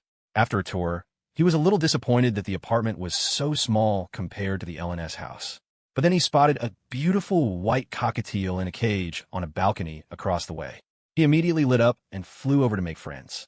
He was promptly slapped away by the female parrot, but he returned, giddy and ecstatic, his entire bird face beaming. He immediately declared, "Great place. Great place. I recommend a long-term stay. A very long-term stay." Claire had no plans for the afternoon, so she stayed home to work. Leo had to go out for a bit. When Claire asked, he just smiled and said he was going to see his senior. He had called ahead. Half an hour later, after registering at the gate of the governor's residence, he walked into the home of East Bay's top official and once again sat down in his senior's study. Zhao Bojun, dressed in casual clothes, personally poured Leo a cup of tea. He didn't get straight to business. The first thing he asked was for gossip. "Did your father-in-law meet your partner?" Leo's mouth twitched. Not only did they meet, they met me at the same time at Sterling Holdings. Hearing this, Zhao Bojun couldn't help but start laughing. But then Leo added, with a pained expression, "And not only did they meet me, they met my wife too." The four of them, all at once, with hundreds of employees from both companies watching. The top official in East Bay laughed so hard he nearly spilled his tea. After he finally calmed down, he looked regretful. "And I'm the only one who missed it. What a shame." Leo shot him a sidelong glance. "Senior, shouldn't you be more mindful of your image as the governor, the city's top official, spending his days watching drama instead of working? What kind of behavior is that?" Zhao shot a glance back. "It's not like you, the great CSO of Happy Nest, are mindful of your image either. A kid with a 9-figure net worth, still stealing fruit baskets from his senior's house when he visits? What kind of behavior is that?" After some playful banter, they finally got down to business. Leo handed a prepared document to Zhao Bojun. Zhao took it and flipped through a few pages. Seeing the new content, he was once again impressed. But after a few more pages, he looked confused. He looked up at Leo. "These are all excellent plans. But according to your timeline, aren't you moving a bit too fast?" He stopped mid-sentence. A look of realization crossed his face. He smiled at Leo. "This is because you've run into some trouble, haven't you?" The conversation between the two brothers in the study of the governor's residence never quite got to the heart of the matter. Zhao Bojun didn't press any further on that particular question, and Leo Wallace offered no further explanation. Instead, they turned their attention to the new proposal Leo had prepared, diving into a detailed discussion of the plan. Governor Zhao gave it his stamp of approval, telling the young man to go for it, boldly and without reservation. The city of East Bay would be his steadfast support from behind the scenes. And with that, the conversation concluded. It seemed to have passed without any great drama, as calm and light as a passing cloud. But as Leo stood up to leave, Zhao Bojun walked him out of the study and then, as if it were an afterthought, asked casually, "If I recall correctly, your father-in-law's family, their surname is Chu, isn't it?" Leo paused for a fraction of a second, his expression unchanging as he nodded. "Yes." Zhao Bojun nodded as well, a thoughtful look on his face.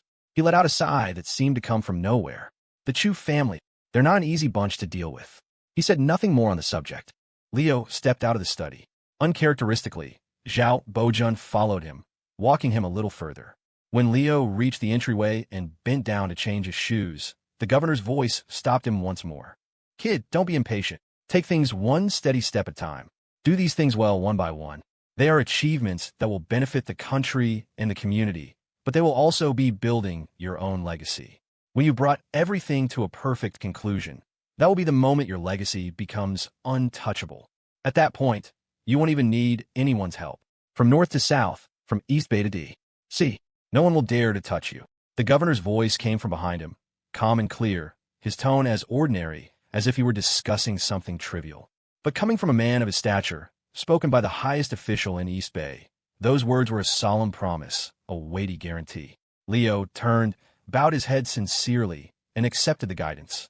Then he changed his shoes and departed. To the disbelief of anyone who might have been watching, the city's top official personally escorted his young guest all the way to the front door. Standing on the steps outside, Leo looked up at the governor. "Senior," he said, "isn't this a little much?" Zhao Bojun's face was a mask of indifference. "There are only 3 fruit baskets left in the house. I won't be at ease until I see you off the property." Leo left, dejected and full of regret. Damn it, his senior had gotten smart. He was going home empty-handed this time. A new week began. After leaving the fat-headed parrot at home, with strict orders not to fly next door and flirt with the neighbor's birds, the young couple drove the Maybach to work as usual. In the underground garage of the East Bay Global Financial Center, they shared their customary moment of affection inside the car. Once they stepped out, however, they switched back to their roles. Supervisor Sterling and intern Leo Hammer Wallace, two people who didn't acknowledge each other. They took separate elevators upstairs. Claire Sterling returned to her office. Her cousin, Clark Sterling, was already waiting with a stack of newly organized materials. Last Friday, she had received the go-ahead from her father, Charles Sterling. Now it was time to get to the bottom of it all. They would start quietly, discreetly, and step by step, they would root out every rotten apple, every parasite festering within Sterling Holdings. Leo also returned to his intern cubicle in the open plan office. He had barely settled into his chair when his master descended upon him like a storm. Go, go, go. We're heading out, Evelyn Vance declared. Without a moment's hesitation, Leo jumped up and followed her. As they walked out of the office, he asked, "What are we eating today, Evelyn?" "All you think about is food. We're going out to work. Today, we're getting Cajun food. There's a place right next to the third company on our list. I'm telling you, it's insanely spicy and wakes up your appetite. If you don't like it, I'll eat my hat." They were already in the elevator and out of the building, charging into the biting winter wind as they spoke. For the next 2 days, the master and apprentice pair were constantly out in the field. The official story was that they were visiting the problematic companies and factories listed in the reports. The unofficial story was that intern Leo Hammer Wallace was following General Evelyn on a grand culinary tour of East Bay. Fieldwork was supposed to be tough, but after these past few days, Leo felt like he'd gained 5 pounds. Of course, not all the eating happened outside the office. Occasionally, they'd have a free half-day and return to the company after their morning fieldwork. Lunch would be in the public cafeteria on the 6th floor of the tower. Before heading down, Leo would first go back to the division office, seizing every second he could to see his wife. In a secluded corridor near the 3rd Business Division, Supervisor Sterling and intern Leo Hammer Wallace had a chance encounter. One offered a respectful greeting. The other gave a cool nod in acknowledgement. They passed each other, and once again, Supervisor Sterling inadvertently stumbled into the intern's arms. A direct, mouth-to-mouth collision. "My apologies, I bumped into you." "No problem. By the way, Supervisor, your lipstick is smudged. You might want to fix it, right? You have a lipstick stain on your mouth, too. You should wipe it off." "Thank you, Supervisor." Impeccably polite, the two of them gave each other another nod and coolly went their separate ways. They left behind only Mr. Young, the head of the division, who had witnessed the scene from a corner. He returned to his office, pupils still quaking, and once again picked up his pen. Third collision of the week between the young miss and the intern's son-in-law. Expressed friendly concern for each other's makeup, as respectful as strangers. After writing, he leaned back and administered a few drops of eye drops. He sighed a long, weary sigh. Life wasn't easy. Evelyn Vance was still at her desk, organizing materials and revising reports. She sent her apprentice downstairs to the public cafeteria to claim a table and get a head start on the food. On a weekday, the tower's public cafeteria was, as always, packed. When Leo got downstairs, he had just picked up a tray from the utensil area when he ran into a few employees from Happy Nest. Their eyes lit up, and they were about to scurry over to greet him. The words, "Little Boss Lynn," were on the tips of their tongues. But then, a surprised voice called out from the side. "Hey, aren't you guys from Happy Nest?" He turned to see a few employees from Sterling's business division approaching with enthusiastic smiles, greeting the Happy Nest staff. Last week, at Charles Sterling's invitation, the Happy Nest team had followed their CEO downstairs for a visit to the Sterling business division. The two companies had established a preliminary friendship. Now, when they bumped into each other in the cafeteria, they would chat warmly, having become quite familiar. A few Sterling employees came over with their trays and chatted eagerly with the Happy Nest staff. Then one of them turned and saw Leo standing nearby.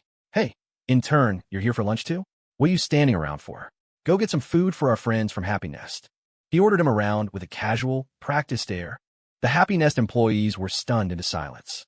When they finally came to their senses, they started waving their hands frantically. No, that's not necessary. We can get it ourselves." Making their own CSO get their food. Were these guys insane? Did they have a death wish? It was an unspoken consensus within Happy Nest. You could piss off anyone in the company, but you did not piss off Little Boss Lynn. Their chief strategy officer was usually easygoing and pleasant, But when the company was in trouble, he was everyone's greatest source of confidence and support. And when the company wasn't in trouble, the CSO was the company's greatest source of trouble. Hadn't everyone seen him reduce the company's star agent, the beautiful Hannah Ling, to tears in a meeting with just a few words? A couple of unlucky guys who had scoffed the loudest last week when Little Boss Lin was boasting were still on latrine duty after work, helping the janitors scrub toilets. Little Boss Lin was petty. Piss him off, and you were finished. Unfortunately, though the Happy Nest employees were desperately refusing, the Sterling Division employees were just too enthusiastic. Oh, it's just getting food. How can we let you do it? Our intern is a professional at this stuff. Let him do it. The next second, one of them turned and shot a glare at intern Leo. What are you still standing there for? Get a move on, chop chop. Intern Leo nodded cooperatively and politely handed over his little notebook. Okay, just write down your names and what you want. The Sterling employee took the notebook with a satisfied nod, muttering, "That's more like it." He didn't forget to turn his friend from the brother company and explain with a chuckle, "This kid's got a bad memory. You ask him to get water or food, he has to write it down. A little embarrassing, I know. Hey, what are your names? I'll write them down for you two." He never got an answer. The moment they saw the little notebook, the hairs on the back of the Happy Nest employee's neck stood on end. Holy shit. The death note. If their names went into that thing, would they even survive another day at the company? Forgetting all politeness, they turned and fled. And no thanks. We'll get our own food. We'll get it ourselves. Ha ha ha. They vanished in an instant, leaving the Sterling employees standing there dumbfounded. After a moment, they hurried after them. Hey guys, wait up. We'll go together. In the end, Leo was left alone. He had just put his notebook away when Evelyn Vance, having finished her reports, descended upon the cafeteria like a hurricane. Kid, what are you doing? I told you to get food and save a table. You haven't done a single thing. How are we supposed to get anything hot to eat? She scolded, exasperated. Before Leo could explain, General Evelyn grabbed her apprentice's arm without another word. Stop babbling. They have braised shrimp today. Charge. She snatched the tray and dragged Leo towards the food counter with the ferocity of a warrior charging into battle. Meanwhile, the handful of Happy Nest employees had gotten their food with the Sterling staff and were looking for a place to sit. A blur of two figures zipped past them. They could barely make them out. They saw it was their little boss Lynn being dragged towards the food line by that ridiculously beautiful woman they'd seen last week at the Sterling Division. At first, the Happy Nest employees couldn't help but marvel. As expected of their CSO, his luck with women was unparalleled. The next second, their gazes landed on Evelyn, and their eyes widened into saucers. Holy crap! What was with this woman? Was she the warlord of the cafeteria? With his master leading the charge, Leo easily secured a mountain of the most sought-after dishes from the cafeteria counter. The two of them carried their magnificent spoils on a single, overflowing tray and found an empty table in a corner, surrounded by the awestruck gazes of employees from other companies. They happily began to feast. As they ate, the master and apprentice chatted casually. Suddenly, they heard a commotion from a short distance away. Curious, they looked over. A stunning figure in professional office attire was walking by with a tray, drawing numerous admiring glances. Evelyn's eyes lit up, and she nudged Leo. Look, it's that spokesperson lady from Happy Nest. Leo followed her gaze. It was indeed a familiar face. Hannah Ling was also having lunch in the public cafeteria and was looking for a place to sit.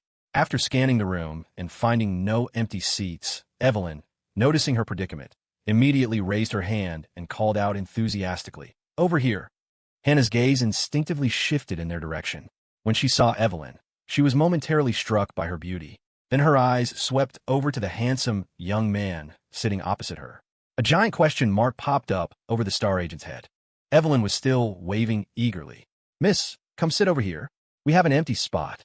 Hannah glanced at Leo again, hesitated for a moment, then walked over with her tray and sat down next to Evelyn. "Thank you."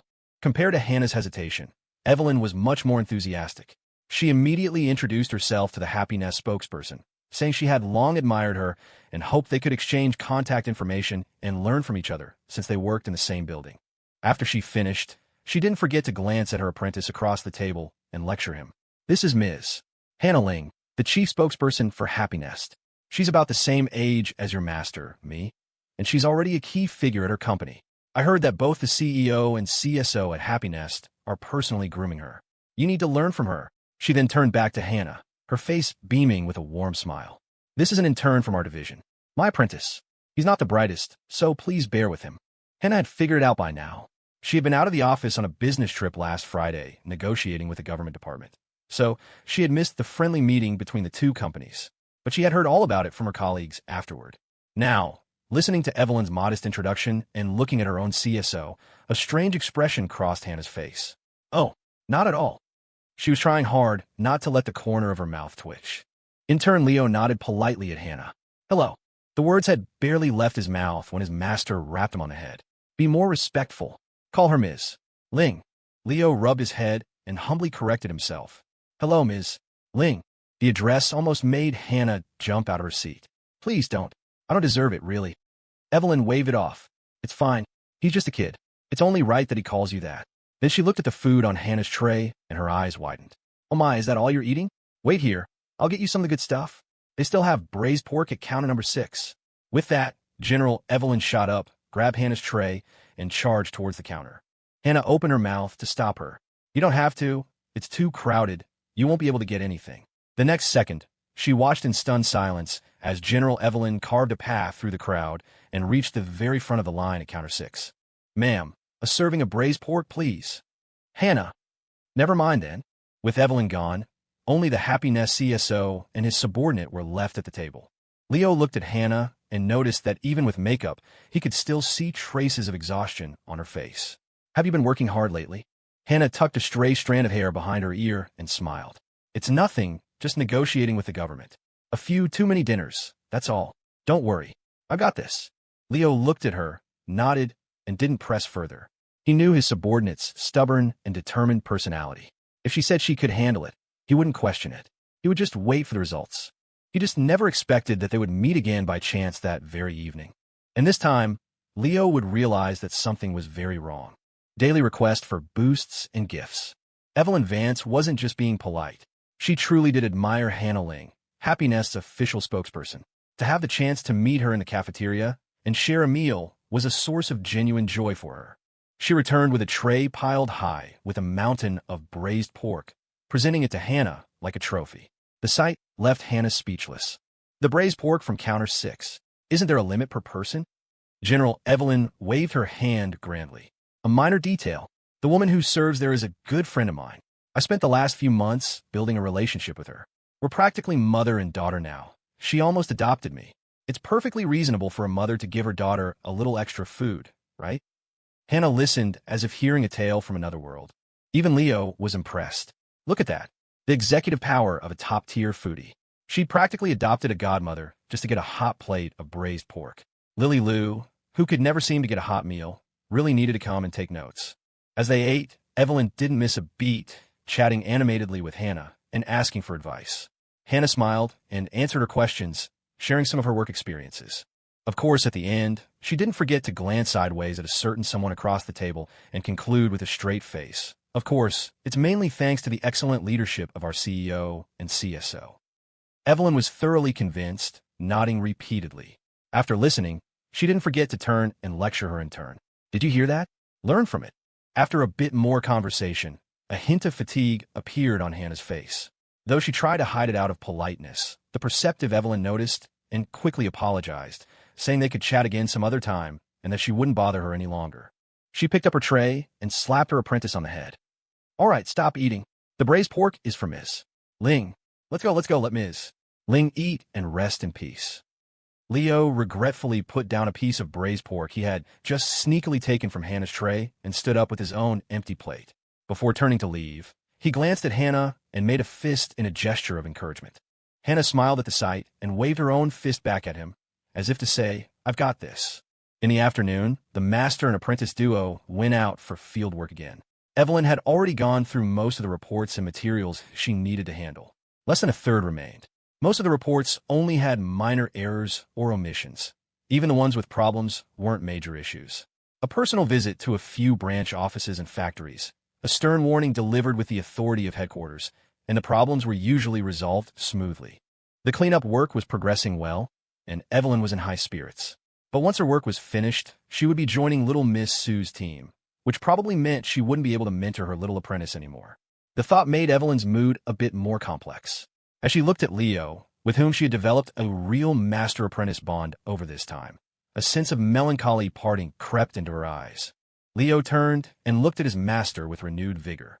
Evelyn, what are we eating tonight? Evelyn.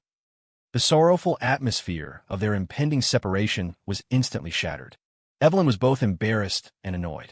Is that all you can say? Can't you think of anything else? Leo thought for a moment and suggested, how about that Cajun place again? I didn't get my fill last time. Evelyn grew even more irritated.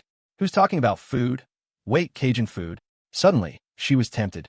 General Evelyn swallowed hard, her resolve wavering. Well, I suppose that wouldn't be out of the question.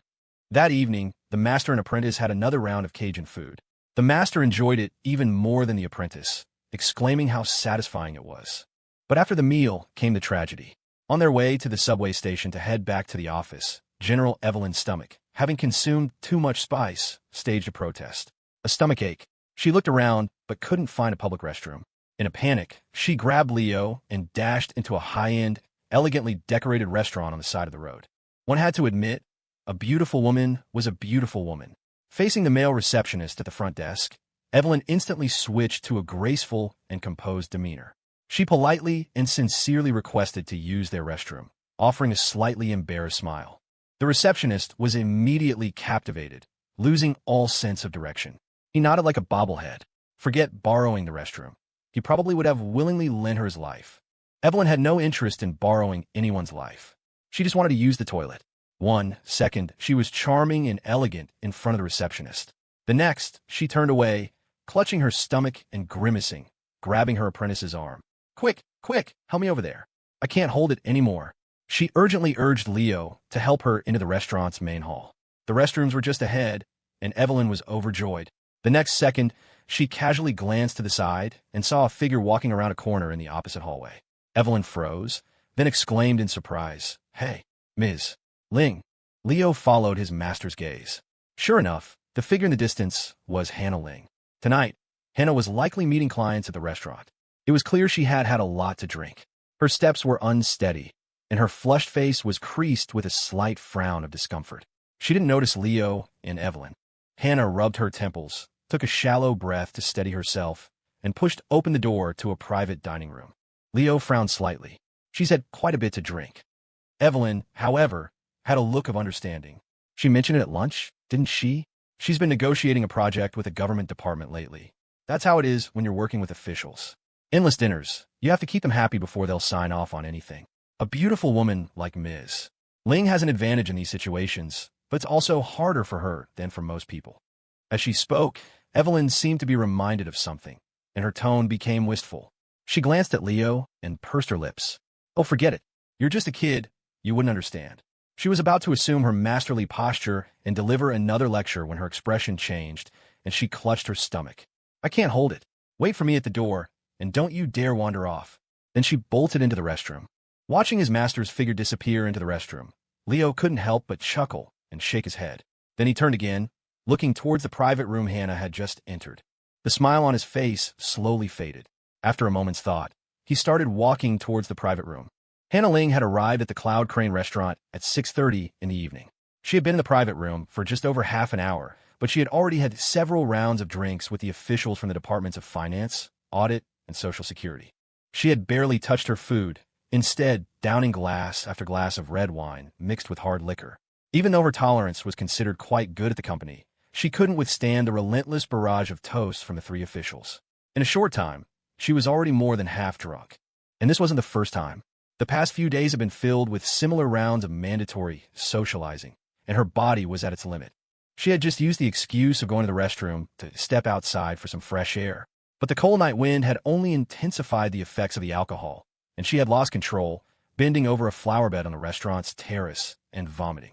Afterward, she managed to regain a sliver of sobriety. Her steps were still unsteady, but she forced herself to return to the private room. As she pushed the door open, the three department heads at the table looked up and greeted her with boisterous enthusiasm. Little Hannah is back. We've been waiting for you. Come, have another drink. Director Du has been waiting to have a personal toast with you. You can't refuse him that, can you? Hannah sat down. She stared at the wine glass that had been refilled in her absence. The sight of the crystal-clear crimson liquid made another wave of nausea rise in her throat, and she had to fight the urge to run out and be sick again. But Hannah clenched her teeth and held it in. She knew how crucial these department heads were to Happy Nest's public information platform project. The project was massive in scope. It required the cooperation and support of multiple government departments. Every single step was critical. There could be no mistakes. She knew how important this project was to the company. She remembered the meeting in the company's main conference room, the rare, serious expression on little boss Lin's face as he repeatedly emphasized the project's priority. She remembered the words he had spoken to her, and she remembered the promise she had made, with gritted teeth, to him and to CEO Chung. She said she could do it, so she had to do it. She wouldn't betray her own promise, and she certainly wouldn't betray the trust that little boss Lin and the entire company had placed in her. Taking a deep breath, Hannah looked up, her face transformed into a radiant smile. My apologies, everyone, for keeping you waiting while I was in the restroom. Of course, Director Du, I must have this drink with you. But it shouldn't be you toasting me. It should be me toasting you. She stood up, raised a full glass of red wine, and smiled sweetly at a portly middle-aged man at the table. I'll drink this whole glass. We at Happy Nest will need your full support for our public information platform. The man, the deputy director of the audit bureau, laughed heartily, his spirits high. Of course. If the lovely Ms. Ling drinks this glass, our audit bureau guarantees our full support. If you could drink one more, then we'll give you double the support. Hannah's expression didn't change as she smiled back. All right, then I'll hold you to your word, Director Du. Without hesitation, she raised the glass and drained it. Amid the cheers and encouragement from the table, she quickly refilled the glass, took a deep breath, and brought it to her lips again. She drank too quickly, and the crimson wine trickled down the side of the glass and from the corner of her mouth, staining her long, fair neck and the collar of her blouse. It was a tragically beautiful sight. After the second glass, the room erupted in applause. Hannah barely managed to sit back down. Her stomach churned, and an overwhelming wave of nausea washed over her. She was so dizzy, she felt she might be sick right there at the table. But at that moment, someone across the table raised their glass and said with a laugh, Now, little Hannah, you can't play favorites. You had a drink with Director Du. Shouldn't you have one with our Social Security Bureau as well? The others joined in, their tone implying that refusing a drink with this Director Liu would be a grave insult. Hannah was on the verge of collapsing. Hearing their words, she gritted her teeth and forced a smile. Of course.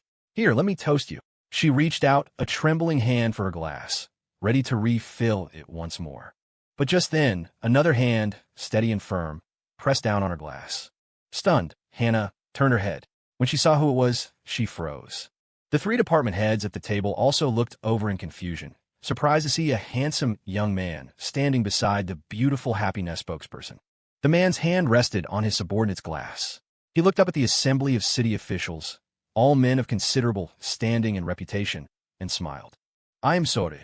She's not drinking anymore. The previously boisterous atmosphere in the room fell silent. Hannah, recognizing the newcomer, snapped back to reality. Her face tightened with panic. Little.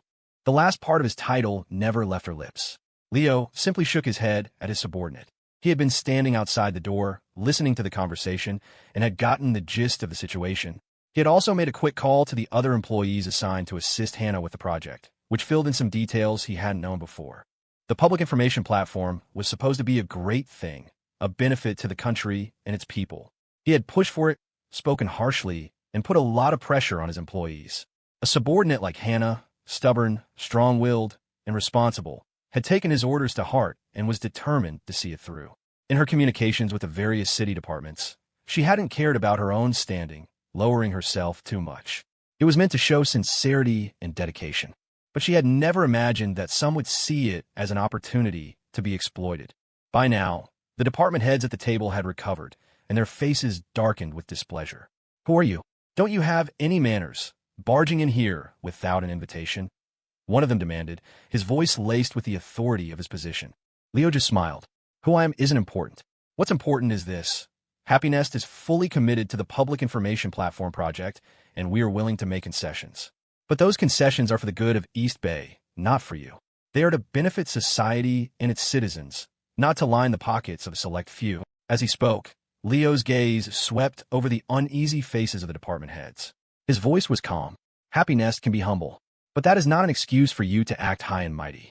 We are cooperating with the city government of East Bay, and from the looks of it, you gentlemen may not be qualified to represent the government. In the dead silence of the room, Leo glanced at the expensive bottles of liquor on the table and smiled again. Good liquor shouldn't be wasted. I'll drink for her.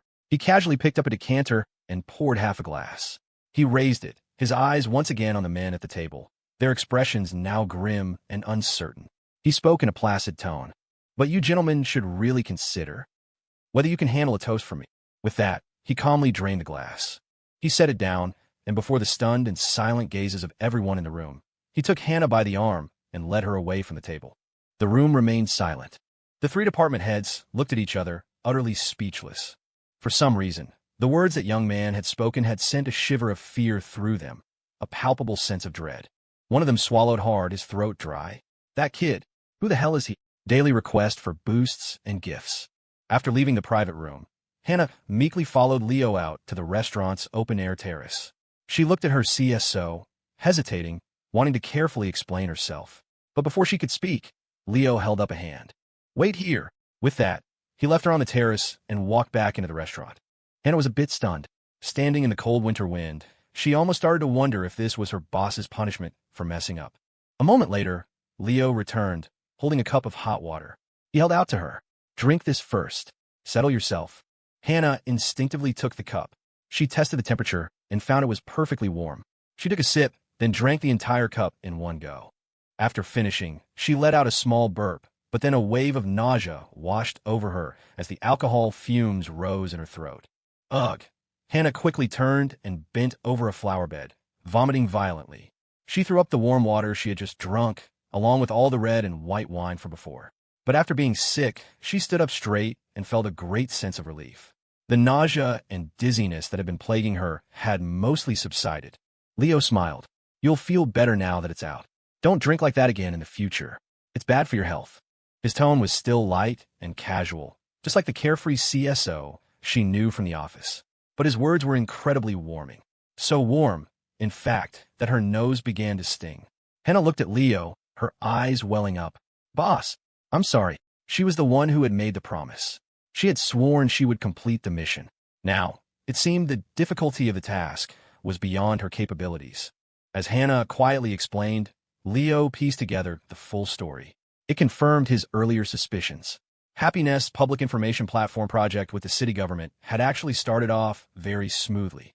Governor Zhao's personal visit to the company headquarters and his 8-word commendation, pioneers of technology, the standard for East Bay, had made every department afraid to be negligent. But the project required the cooperation of too many departments. There were bound to be some who lacked foresight and awareness.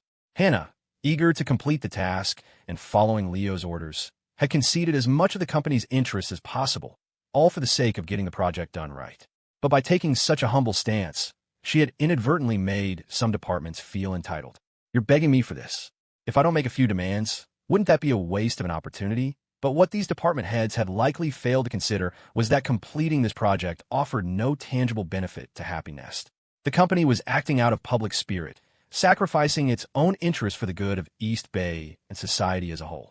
Some people are just that short-sighted, that foolish. You take one step back, and they take one step forward. You take 10 steps back, and they'll walk all over you. Leo sighed softly. This time it was my oversight. I shouldn't have put so much pressure on you. My good intentions ended up causing trouble. Hannah shook her head forcefully. No, it's not your fault, boss. It's because I didn't do a good enough job. Leo raised a hand to stop his subordinate's self-blame. No, you've done more than enough. Hannah looked up, slightly stunned, and met Leo's calm, gentle gaze. I pushed you to work hard, to give this project your all, to keep you from slacking off. But no project, no matter what it is worth having one of Happiness core members sacrifice themselves to complete it. You are more important than any project. Remember that. If you ever run into a situation like this again, don't give in, don't back down. If they try to make you drink, throw the glass in their face. If you cause trouble, if you make a mess, I'll take the heat for you. In the cold winter wind, the soft light from the street lamps spilled onto the restaurant terrace, illuminating the young man's handsome and reassuring figure. His calm tone carried a power that was deeply calming and reassuring. Hannah's eyes glistened, but her face broke into a smile. Boss, if you say something that cool, what if I fall for you? Leo thought for a moment.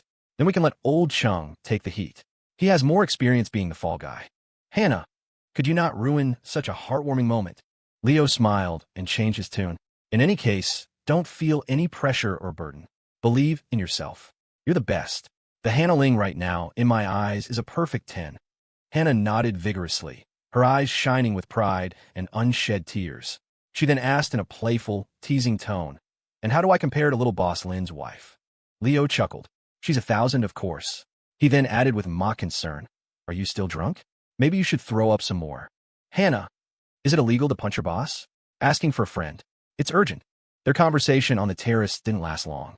Soon, they heard the voice of certain General Evelyn calling from the direction of the restrooms. "Leo? Leo, hey, where did that kid go?" Leo, switching from Happiness CSO back to his alternate account. In turn, Leo Hammer Wallace scurried back into the restaurant. Coming. Over here, Evelyn." Watching her boss's figure rush away, Hannah couldn't help but smile again and shake her head. Her boss. It seemed she would never be able to figure him out. The cold night wind blew past, clearing her head. Hannah Ling, the proud spokesperson of Happiness, stretched luxuriously, as if casting off all her previous anxieties. "Even if I can't figure him out, he is a good boss, one worth serving loyally for a lifetime." A storm had seemingly been averted with a light touch. When Evelyn emerged from the restroom, she and Leo left the restaurant and hailed a cab. Evelyn had to go back to the office to work a little overtime and revise her reports. Before getting in the car, she didn't forget to remind Leo to go home early, not to wander around, and to look both ways before crossing the street. She really was treating him like a little kid. Watching his master's taxi disappear into the distance, Leo stood at the intersection and looked up at the night sky.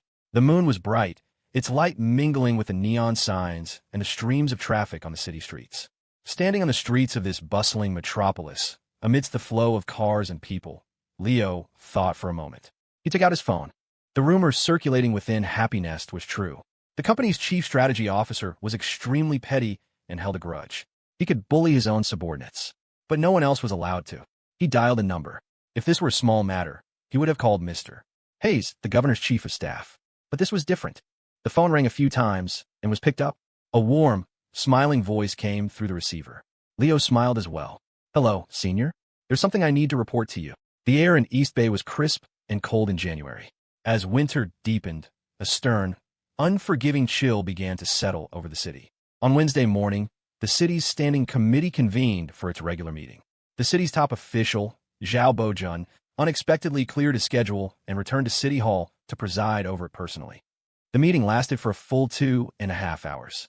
That afternoon, a series of resolutions were issued, sending shockwaves through the entire East Bay political landscape. Leaders from several departments, primarily Social Security, Finance, and Audit, were summoned for disciplinary interviews.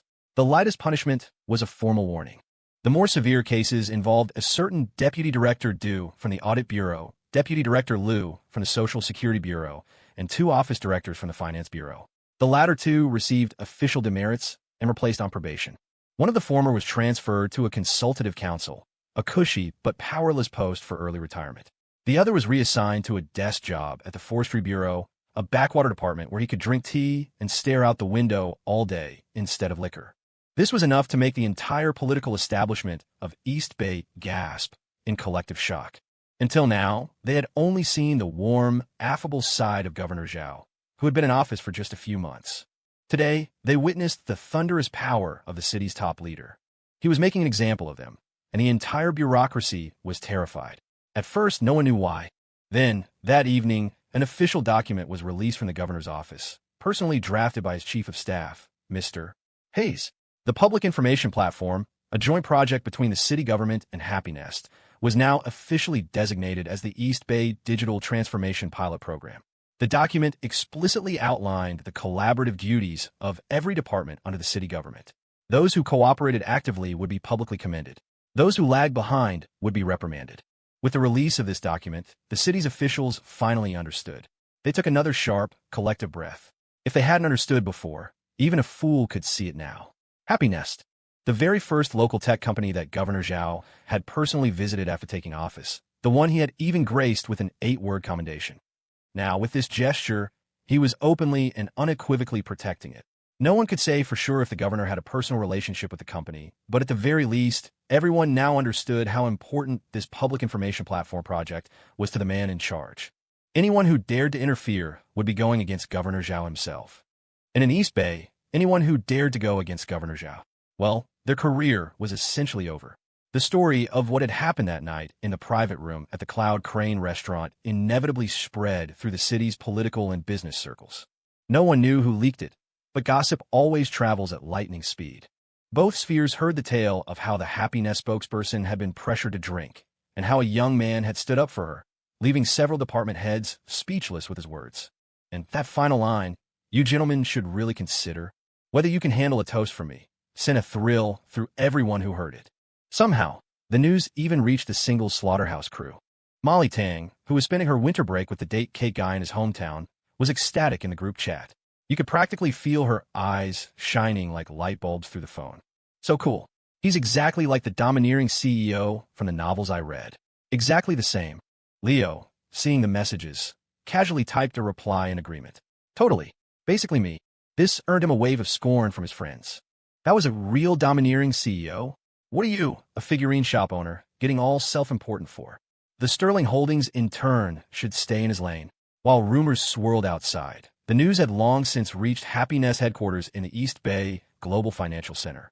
Hannah Ling hadn't brought it up herself, but she couldn't fend off the relentless questions from her colleagues. Even the CEO himself, under the pretext of getting water, had made 4 or 5 trips past the gossip huddle, his ears perked up. And so the truth came out. As expected, it was the work of their CSO. The entire company was filled with awe and admiration. He was truly one of a kind, their little boss Lin. Many of the female employees were practically swooning, wishing they had been the one he had rescued at the restaurant that night. What was a little drinking? To be protected by little boss Lin like that. They would have chugged 10 bottles of vodka. It wasn't just the women. The men were equally inspired, their respect for their little boss Lin reaching new heights. The entire company, regardless of age or gender, now saw their CSO as their #1 idol. His internal rating on their own platform shot up to a perfect 10. CEO Chung? Who's that? Never heard of him. A group of them even passionately declared their loyalty in the company chat. Little boss Lin, if you ever need anything, just say the word. We'd do anything for you. Then, a message from their CSO appeared. Oh, in that case, I command you to give me this month's salary. The chat instantly went dead silent. For the rest of the week, everything continued as usual. In turn, Leo Hammer Wallace continued to follow his master on fieldwork, experiencing the culinary delights of East Bay's streets and alleys. General Evelyn's handover work was also nearing its end. And aside from Evelyn, who had yet to join her team, Claire Sterling had already expanded her task force. She now had a team of 6 or 7 hand-picked elites, led by Clark Sterling, all fully dedicated to the audit. This time, they were going to turn Sterling Holdings inside out. In the evenings, he would return to the single slaughterhouse.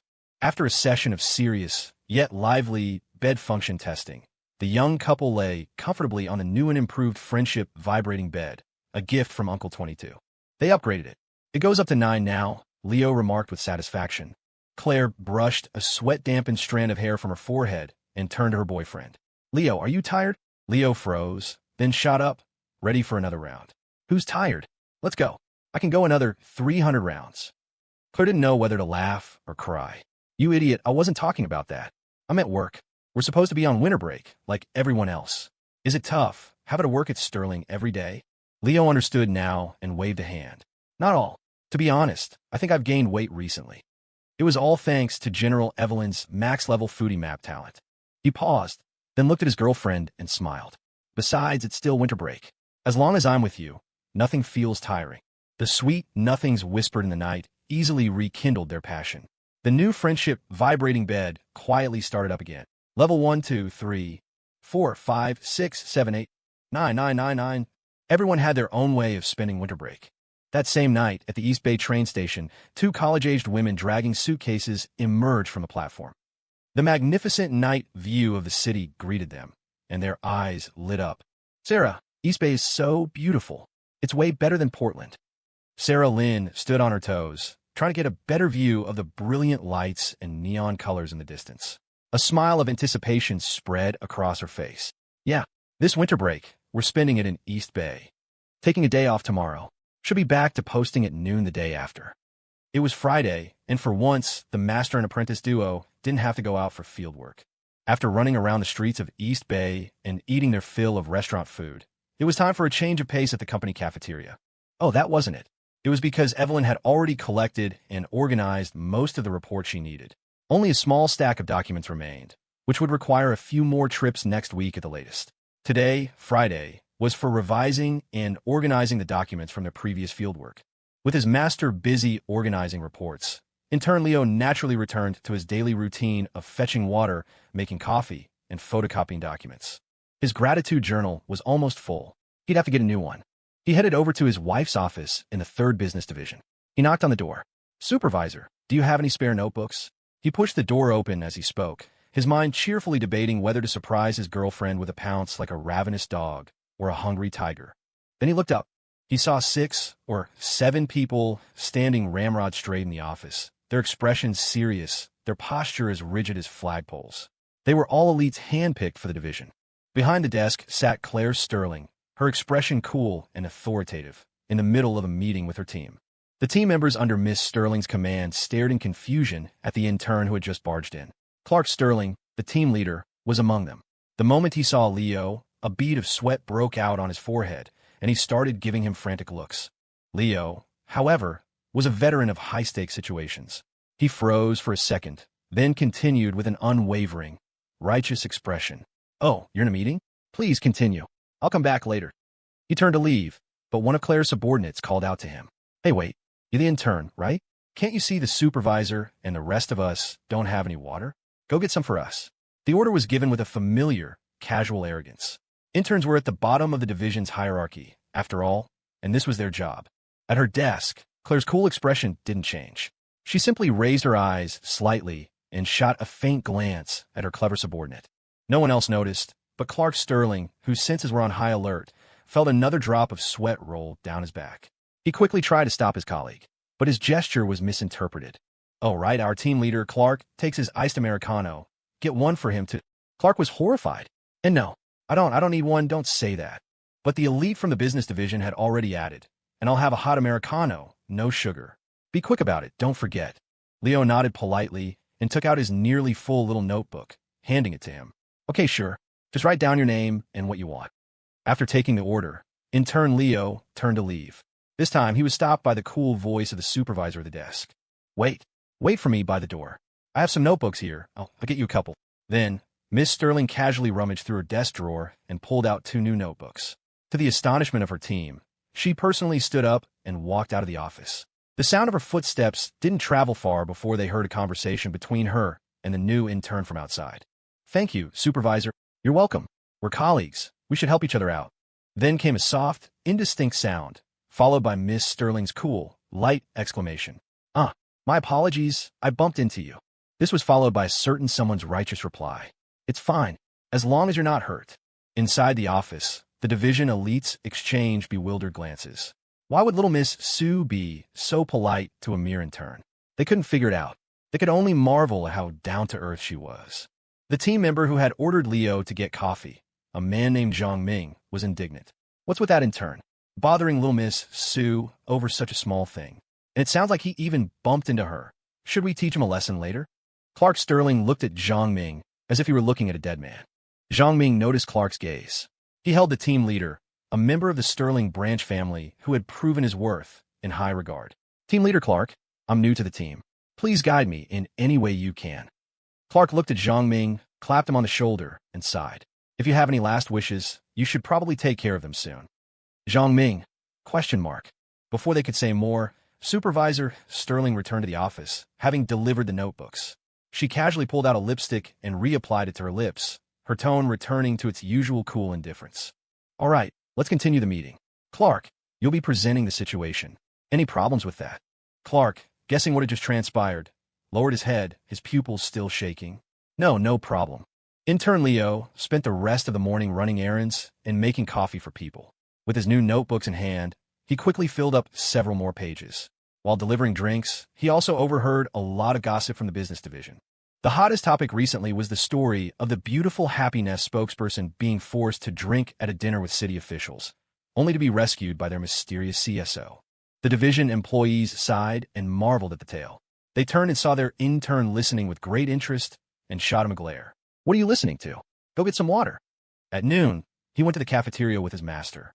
Evelyn had also heard the gossip, and was now discussing it with her apprentice with great regret. It must have been that time we went to the Cloud Crane restaurant to use their restroom. What a shame.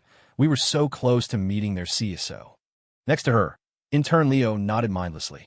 Yeah, what a real shame. Evelyn, look, counter number 9 seems to have beef brisket with tomato today. Evelyn was exasperated. You little brat. Can't you have some ambition? I'm talking about the happiness CSO, and all you can think about is beef brisket with. What? Beef brisket with tomato? Charge. With General Evelyn around, there was no hot dish in the 6th floor public cafeteria that couldn't be conquered. The server at one counter was her godmother, the one at another was her uncle, and the 30-something woman at the counter next to that was practically ready to become sworn sisters with Evelyn. See, this entire cafeteria is my network, Evelyn declared proudly to her apprentice upon her return, waving a hand as if to say, I've contracted this entire public cafeteria. Leo was already busy stuffing his face. The plates were piled high with meat and vegetables, and he managed to give a thumbs up between mouthfuls, mumbling an appreciative, awesome. As they ate, they ran into Hannah Ling again. They were practically regulars now. The moment Evelyn waved excitedly, Hannah brought her tray over to their table. When she sat down and saw the imperial feast laid out before the master and apprentice, her jaw nearly dropped. She glanced at Leo. Hannah seriously suspected that her CSO had taken on this master purely for the convenience of getting food in the cafeteria. Over lunch, Evelyn, naturally curious about the recent hot gossip, asked Hannah about the incident. Hannah didn't reveal the whole truth but smiled and confirmed that the city officials had been a bit too enthusiastic and she had had too much to drink, thanking her CSO for saving the day. Evelyn, her curiosity satisfied, sighed in admiration. So cool. I wish I could meet your CSO someday, Miss Ling. Hannah shot a sideways glance at the glutton across the table who was devouring his food and twitched her lips. I'd advise against it. You might be disappointed. After lunch, they took the elevator back up to the office. There was a short lunch break, and Evelyn, having finished revising her reports, sent them off in an email. Only a small stack of materials remained, which would be finished after a few more fieldwork trips next week. She had planned to take a short nap at her desk, but just as she was about to rest, she remembered something and got up, heading towards the 3rd business division. She arrived at the door of the market team's supervisor's office, took a shallow breath, and knocked. From inside came a familiar, pleasant voice. Come in. The voice had little Miss Sue's usual cool and detached air, but this time did it sound a bit alluring. Evelyn didn't dwell on it. She turned the handle and pushed the door open. She had already prepared what she was going to say. As she walked in, she began respectfully, Little Miss Sue, I'm almost finished with my work, and I should be able to... As she spoke, Evelyn instinctively looked up towards her future boss's desk. And then she froze. She saw her future boss, the heir to the Sterling family, the magnificent Miss Sterling, sitting on her desk in an elegant yet seductive pose. She had casually swept a pile of documents to the side and was now gathering her long hair to tie it back. At that exact moment, Claire Sterling also turned. One hand was still holding her hair, ready to tie it back. The other was pressed against the desk. She had been eagerly anticipating a visit from her little fool at this time of day and had planned a thrilling surprise for him. The next second, she heard the wrong voice. She turned her head and saw Evelyn, who was slowly freezing into a state of stunned silence. Evelyn. Claire. Evelyn. Oh, degree. Claire. Oh, degree. The future president of Sterling Holdings, Bertha Sue, was experiencing the soul-crushing feeling of social death for the first time in 2 lifetimes. It had never been this bad, not even in, but, as expected of a former president, she recovered after a brief moment of shock. Claire's expression returned to one of calm composure. She gracefully stood up, turned, and sat back down in her office chair, crossing her legs coolly, her powerful aura restored. The desk was a little dirty. I was just about to wipe it, she said. Is there something you need? Evelyn's brain was still rebooting. Wipe the desk. In that position. But since little Miss Sue had said so, as a subordinate, she had no right to question it. She took a deep breath and collected herself, repeating what she had prepared to say. By now, Claire was also calm. She nodded in understanding. As soon as Evelyn finished her work, she could report to the 3rd business division next week. She then asked about the specifics of Evelyn's current work. When she heard that Evelyn was meticulously checking and revising the financial reports of the group's factories and branch companies, she showed her appreciation. She praised Evelyn, telling her not to rush, that such work needed to be done carefully and thoroughly. Evelyn was thrilled by the praise and solemnly promised not to disappoint. Claire was very satisfied. In both lifetimes, her former head of the business division, the great Minister Mu, had always been dependable. It was a shame that in their past life, they hadn't had much of a personal relationship outside of work, and Evelyn had never had the chance to taste her cooking. Fortunately, this life offered a chance to make up for that regret. Remembering something, Claire picked up her purse, found a sealed food container inside, and handed it to her subordinate with a smile. "I promised I'd let you try my baking. I just made these cookies at home yesterday. Take them and try them." Evelyn's face lit up.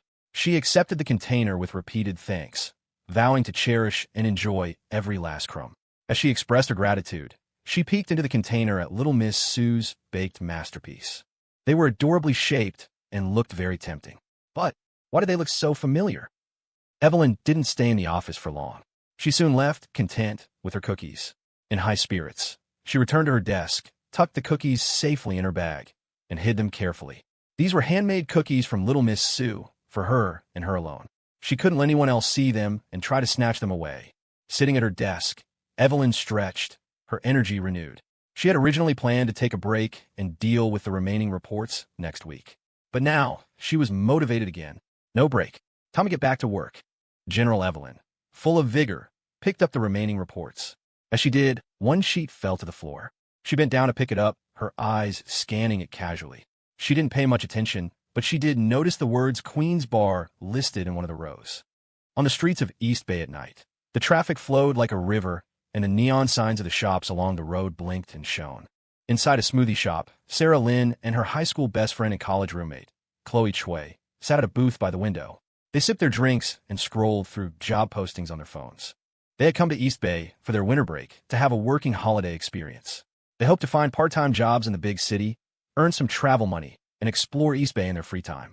As they browsed through the local job listings, Chloe's eyes suddenly lit up. "Sarah, look at this one. This is perfect." She eagerly pushed her phone screen towards her friend. Sarah looked at the screen. The first thing she saw was a line of text. Waitstaff wanted. Queen's Bar. Daily request for boosts and gifts to all the students taking their college entrance exams. Focus on your tests these 3 days and don't read novels. May you all succeed. It was Friday, and no fieldwork was scheduled. His master was working overtime, and so was his wife. Only intern Leo was taking it easy. The second the clock struck 5, he was gone. One moment he was at his desk, the next he was a blur at the company entrance. Beep. Card swiped. Clocked out and gone. His speed and agility left the full-time Sterling employees in the open plan office staring in stunned silence. Seriously, what did the kid who fetched them water and coffee get so quick on his feet? All he cared about was leaving work.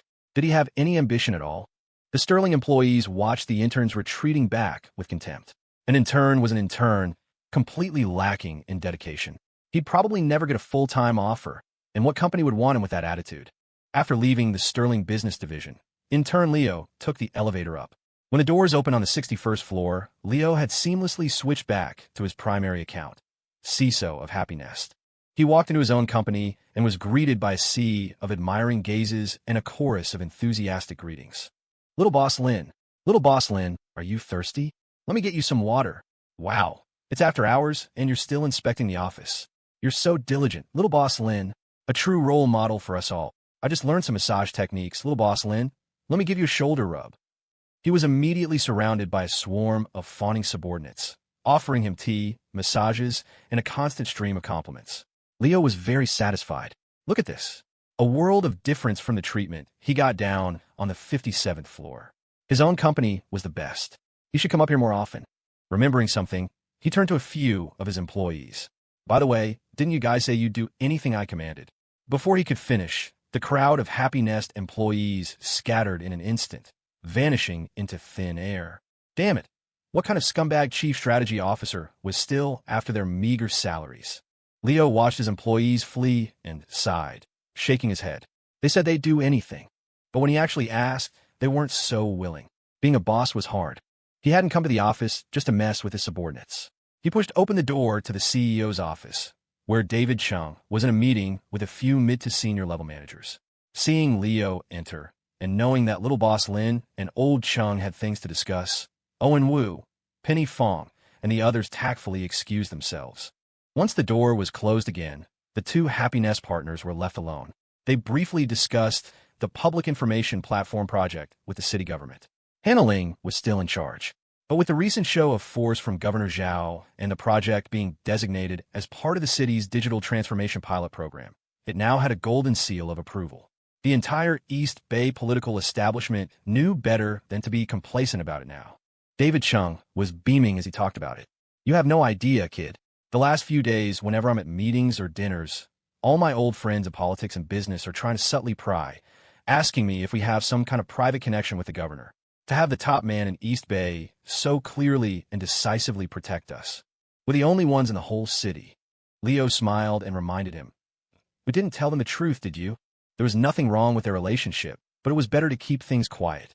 David Chung laughed and waved a hand. "Old Chung isn't stupid. I know what to say and what not to say. Let them guess. The more they can't figure it out, the more mysterious and powerful they'll think Happy Nest is." Getting excited, he suddenly seemed to remember something, and the corner of his mouth twitched. He shot his partner a sideways glance. "Besides, even if I did tell them, it's not exactly something to be proud of. Letting people know that the Happy Nest CSO's relationship with the governor was built on stealing fruit baskets during house visits. What would that do to Happy Nest's image?" The thought made Leo sigh with regret as well. To have come back empty-handed last time was the greatest insult to his reputation, as Leo never leaves empty-handed hammer. Unacceptable. He'd have to take double next time. The two of them drank some tea in the office and chatted a bit more. Leo stood up to leave, but David called out to him again. "Oh, right. The revenue from the Battle Through the Heavens browser game for the last quarter is out. You want to see the report?" he asked, picking up a document from his desk and handing it to Leo. Leo took it, though he replied nonchalantly, "It's fine. Just have accounting wire it to Mako Entertainment's account." It had been 6 months since the game had launched.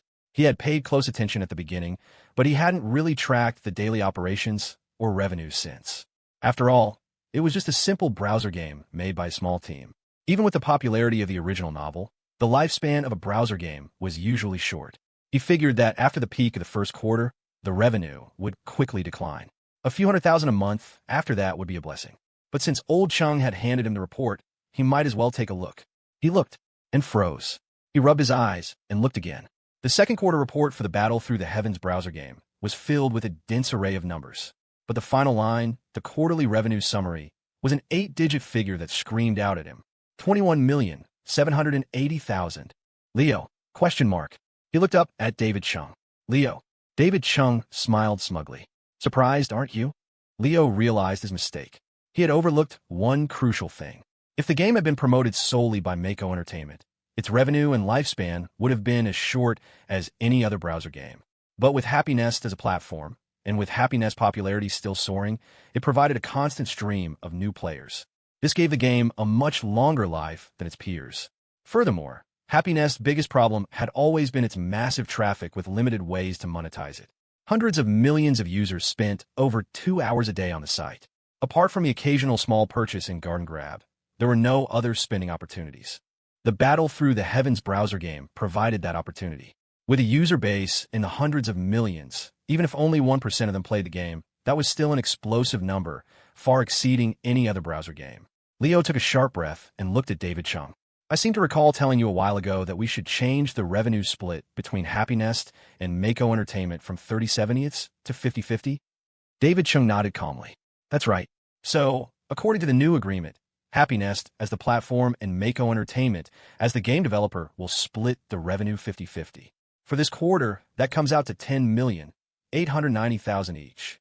At that moment, David Chang's face was wrinkled with a smile as bright as a blooming chrysanthemum. As expected of our Happy Nest CSO.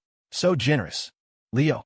He took out his phone and sent a text to his wife, who was working overtime downstairs. "Honey, forget the Happy Nest CSO. If you get a chance, take out their CEO." Chapter 850, he had been careless. Leo was heartbroken. He remembered the revenue-sharing agreement between Mako Entertainment and Happy Nest perfectly. He had been the one to propose the change. After all, considering Happy Nest provided the platform and drove traffic to the game, their contribution was huge, and a 50% share was more than fair. He just hadn't expected Happy Nest to be this effective. The game's average monthly revenue this past quarter had been 7 to 8 million, 21 million a quarter. That 20% share he had given away was worth 4 million. Mako Entertainment lost 4 million. Happy Nest gained 4 million. That was an $8 million swing. Rounding up, that was basically 100 million. Leo walked out of the CEO's office with heavy steps, the sound of David Cheng's triumphant laughter echoing behind him. He sighed. Things hadn't been going his way lately. His legendary ability to get the upper hand seemed to be weakening. He'd come back empty-handed from a senior's place. And now he'd gifted $4 million to old Chung. He couldn't go on like this. He had to retrain his core skills. As he grumbled internally, a smile returned his face. Happy Nest, Mako Entertainment, they were both his companies. It was just moving money from one pocket to another. This revenue share from the game was an unexpected bonus. And with an extra $10 million in the bank, he now had a lot more flexibility. Many of his plans could now be put into motion. Many of the Happy Nest employees had heard their CEO's arrogant laughter coming from the office. When they saw little boss Lin emerge with a dark expression, they immediately rushed over to show their loyalty. Little boss Lin, are you okay? Did CEO Chung bully you? Do you need us to rough him up for you? Leo waved a magnanimous hand. No need. It's a small matter. Sometimes taking a loss is a blessing. His grand statement earned him a round of admiring nods from the Happy Nest staff. They watched their CSO's heroic figure depart, their praise unending. That's our little boss Lin for you. His magnanimity is on another level. The next moment, a surprised yelp came from the CEO's office. Hey, where's my tea? The company's CSO quickened his pace and headed for the exit. As the Happy Nest employees stood there in confusion, they heard the mournful cry of a certain old Chung from the CEO's office. My premium Bilyuakon, you little brat, don't you leave. At least leave some for me. Too late. The elevator doors had already closed and were descending. Inside, Leo looked at the several boxes of precious Bilyuakon tea in his bag and nodded with satisfaction. He hadn't lost his touch. His core skills were still sharp. This was just a bit of loss mitigation. With money in his pocket, his confidence soared. With an extra $10 million in his account, Leo felt a new sense of generosity. He hailed a cab from the Global Financial Center to a mall. When it was time to pay, he pulled out a $20 bill and slapped it grandly into the driver's hand. Keep the change, driver. The driver looked at the young man in the back seat, as if he were a con artist. Kid, the meter's running, you can't haggle. It's $21. You still owe me $1. He dutifully paid the extra $1. Leo got out of the car and walked into the mall. He was here to visit Chloe Chu at Mia's maternity and to see little Mia, whom he hadn't seen in a while. Before going upstairs, he browsed the toy store and bought a small stuffed animal as a winter break gift for the little girl. When he arrived at the maternity shop, Mia, now on winter break, saw Leo and rushed over with a joyful cry. Big brother, wow, is this for me? Her eyes shining, she eagerly took the stuffed animal, hugging it tightly. She then gave Leo a big, beaming hug. I love you the most, big brother. Chloe Chu, exuding the charm of a young business owner, walked over and chided him with a smile. You shouldn't have spent the money on a gift. We have plenty of toys at home, don't spoil her. Mia puffed out her chest and retorted, no way. This is the first time Big Brother has brought me a gift. Before, he only brought me homework. Leo laughed. That's right, just this once. Oh, but I brought homework too. He casually pulled a thick stack of preschool winter break workbooks from his bag and placed them in the hands of the stunned little girl. I was afraid you'd be bored during the break, so I bought a little extra. If this isn't enough, I have more. Mia's world collapsed. Wah, I don't like you anymore, Big Brother. The little girl ran off in tears. Left alone, Chloe Chu and Leo chatted and laughed for a bit. Chloe then put on her professional Mia's maternity owner hat and gave Leo an update on the blockhead figure business. It was booming. Several of her branch stores had set up parent-child DIY stations. The demand was so high that they were still struggling to keep up. It had even boosted the overall revenue of the maternity stores by 30%. At this rate, I'm tempted to open a few more branches and put these in every mall in East Bay, Chloe said, then sighed with a hint of regret. Unfortunately, I don't have enough cash on hand right now. I guess it'll have to wait. Leo thought for a moment and smiled. That's fine. I have money. When Chloe asked, curious, Leo casually threw out a number. Then he looked up at the stunned young woman and asked with a smile, Chloe, where does your maternity store rank among the brands in East Bay? Chloe was still reeling from the shock. She answered instinctively, upper middle, I guess. 4th or 5th. Leo nodded. He took out a proposal he had prepared earlier and handed it to her, his tone calm and casual. Within this year, let's make it number 1. The next day was Saturday. It was a day off, but Leo was busy. In the morning, he went to the Mako Entertainment headquarters on Kongping Road. He hadn't had a chance to visit since the start of winter break. The office was as clean and bright as ever, the employees diligently working at their desks, mainly thanks to the supervision of the great manager, Yvonne Gibberish Girl Moreau. A certain Isabella Zhao was sitting at her usual spot by the window, wearing her familiar fertilizer bag head cover, basking in the sun while furiously drawing. It was a mystery how she could sunbathe with a fertilizer bag on her head. At this point, the girl was becoming more like a farm crop with each passing day. Leo greeted his employees, then called Yvonne Moreau and Isabella Zhao into a small meeting to lay out his plans. First, he gave Isabella a new task, to create a new line of blockhead figures in a parent-child style. Isabella immediately started whining. More new designs? Boss, I'm already working so hard. Even a dog wouldn't work this hard. Leo's expression didn't change. A 10% raise on your winter break salary. Isabella's spirits soared. I'll do it. A dog might not, but I will. I love working. With Isabella taken care of, Leo turned to Yvonne and gave her assignments. She would be responsible for liaising with Mia's maternity, supplying them with the new parent-child style figures, and beginning to penetrate the baby and parent market. She also needed to organize a team to conduct market research at other universities in the city to prepare for opening new blockhead workshops in other college towns. This was detailed and complicated work. Mako Entertainment would need to hire more people and establish a dedicated marketing department. With Leo absent, this also meant they needed a general manager to oversee the company's overall operations. Isabella quickly waved her hands. Oh, no, I'm too busy. I can't be the manager. Leo nodded. Oh, that's fine. You're the deputy. Yvonne is the GM. Isabella, huh? Yvonne was surprised, but also hesitant. But, senior, I don't have any experience. Leo smiled at her. Experience is forged in battle. I have faith in you. Don't you have faith in yourself? Yvonne took a deep breath, her spirits lifting. Okay, I promise I'll do my absolute best. The ambitious little Yvonne would never let fear stop her from an opportunity to grow. Beside them, Isabella was happy for her junior, but also a little envious. She, the great Isabella Zhao, was the boss's #1 confidant. How could she let her junior surpass her? Leo didn't forget to console his #1 workhorse. He pulled her aside and lowered his voice. Don't worry, the deputy is the one who really runs things. Making your junior the GM is just to encourage her. In reality, all the important stuff depends on you, understand? Isabella's eyes widened in understanding, and then her face lit up with joy. She nodded like a bobblehead. I get it. Don't worry, boss. I promise I won't tell anyone. The boss still trusted her the most. After all, she was the only one in the whole company who knew his real name. This was exclusive treatment, unparalleled, reasonable, so very reasonable. After leaving Mako Entertainment headquarters, Leo received a phone call from Mr. Hayes. When he answered, the warm, smiling voice of the governor's chief of staff came through the receiver. Are you free this afternoon? Come have a cup of tea. There's someone I'd like you to meet. Daily request for boosts and gifts.